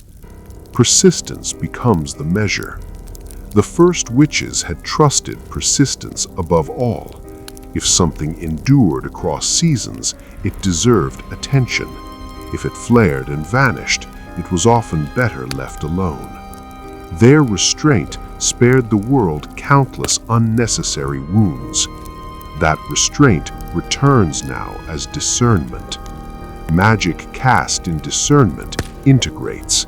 Magic cast in reaction rebounds. This distinction becomes clearer as the world grows less tolerant of excess, not cruelly, patiently. The land itself becomes teacher again. Places begin to instruct through sensation rather than catastrophe. A heaviness that warns before collapse, a quiet that signals completion, a resistance that asks for rest instead of force. Those who listen move with less cost. Those who insist expend more for diminishing return. This is not punishment, it is calibration. The continent calibrates itself slowly, redistributing strain, shedding pressure where it can, holding tension where it must. Nothing resolves completely, nothing breaks all at once. The story continues in this calibrated state, not rushing, not concluding, not demanding clarity. It continues by remaining sensitive to the next moment before that moment demands to be faced. The response deepens, not outward, but inward. As the world learns to move by response rather than command, a quieter intelligence begins to surface, one that does not belong to institutions nor even to individuals alone. It belongs to relationship, between land and memory, between action and aftermath, between what is done and what is allowed to remain undone. The first witches had trusted this intelligence without naming it. They sensed it in the way the land answered differently to different hands, in how the same working could heal one season and harm the next, in how listening changed outcomes more reliably than knowledge ever did. That same intelligence stirs now, shaping Geralt's world without ever stepping into view. Magic, when guided by response, begins to feel less like a force and more like a current. One does not push against it, one steps into it at the right angle, at the right time, and allows it to carry what it will. When approached this way, magic no longer seeks dominance, it seeks direction. And direction, once found, requires little effort. Geralt experiences this current most clearly when he does nothing, when he waits, watches, lets a situation reveal itself fully before choosing. In those moments, the world seems to settle around him, as if acknowledging restraint as a form of participation. This is not luck, it is alignment. The land responds to alignment by opening space. Tension loosens, paths clarify. Consequences, though still present, arrive with proportion rather than excess. The world does not become generous, but it becomes readable again. The first witches had relied on readability. They never expected safety, but they needed the world to speak honestly. When it did, they survived. When it didn't, they withdrew. That withdrawal returns now as wisdom rather than fear. People begin to understand that stepping back is sometimes the most responsible act available, that silence can be a form of care, that leaving a problem unresolved can prevent it from becoming permanent. These understandings do not spread as ideas, they spread as habits. Magic adapts to habit faster than to theory. When restraint becomes common enough, chaos responds with coherence. When patience becomes expected, volatility diminishes. Not everywhere, not always, but often enough to change the shape of the world. The continent continues within this responsiveness, its future no longer pressed into a single shape. It remains open, adjustable, alive to nuance. Endings wait, beginnings overlap. Stories intersect without demanding resolution. And so we remain here, within a world that has remembered how to answer by listening first. The motion carries on without urgency, as if the world has learned that speed is not the same as movement. In this steadier flow, attention settles on what connects rather than what separates. Actions are no longer isolated events, they are threads. Each one joins others, past choices, remembered losses, unspoken hopes, into patterns that can be felt even when they are not understood. The first witches had always felt these patterns. They sensed how one intervention altered the next, how a kindness offered too forcefully could become harm, how restraint practiced early prevented desperation later. Their magic followed pattern rather than principle. It shifted with context, adjusted to rhythm, withdrew when the weave grew tight. That sensitivity returns now, guiding responses without announcing itself. Magic, approached through pattern, behaves with surprising clarity, not certainty, but coherence. A spell cast with awareness of what came before settles more cleanly than one cast in isolation. A decision made with memory of consequence leaves fewer loose ends. The land, too, begins to show its patterns again. Seasonal changes feel less erratic when not constantly corrected. Places long overused recover when pressure lifts, not completely, but enough to hold together. Old scars remain visible, yet they stop deepening. This is not healing, it is stabilization through respect. Geralt moves within these patterns instinctively.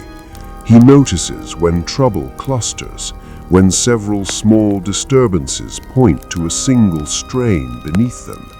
He learns to address the strain rather than each symptom. Sometimes that means acting. Sometimes it means refusing to act, where action would only tighten the weave. These choices are rarely acknowledged. They do not need to be. The first witches had never sought acknowledgement. They measured success by what did not happen. Disasters avoided, tensions eased, futures left open. Their magic was quiet because quiet allowed the world to answer honestly. That honesty returns now, Not everywhere, not reliably, but often enough to matter. The continent remains complex. Conflicts do not vanish.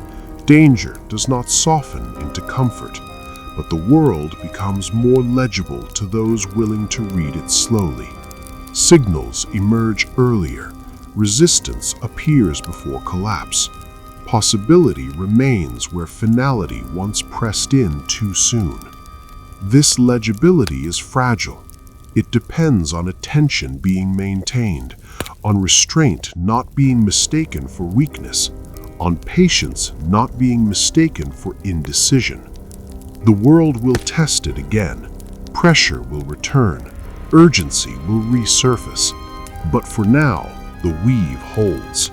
And holding, practiced long enough, becomes a way of moving forward without tearing what cannot be repaired. The weave remains intact because it is no longer pulled tight.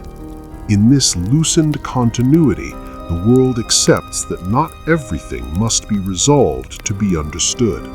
Some tensions are meant to remain, not as threats, but as reminders of limits. The first witches had known this instinctively. They never sought to smooth every edge. Roughness to them was not failure. It was texture, evidence that the world was still responsive, still alive. That texture returns now. Magic no longer tries to erase resistance. It works with it. A spell bends around what refuses to move. An outcome forms imperfectly, yet holds. This imperfection is not flaw, it is accommodation. Chaos, treated as a partner rather than an obstacle, settles into patterns that endure longer than those forced into precision. The land reflects this accommodation in quiet ways. Old boundaries soften, new ones form without decree. A clearing becomes sacred, not because it is named so, but because people stop disturbing it.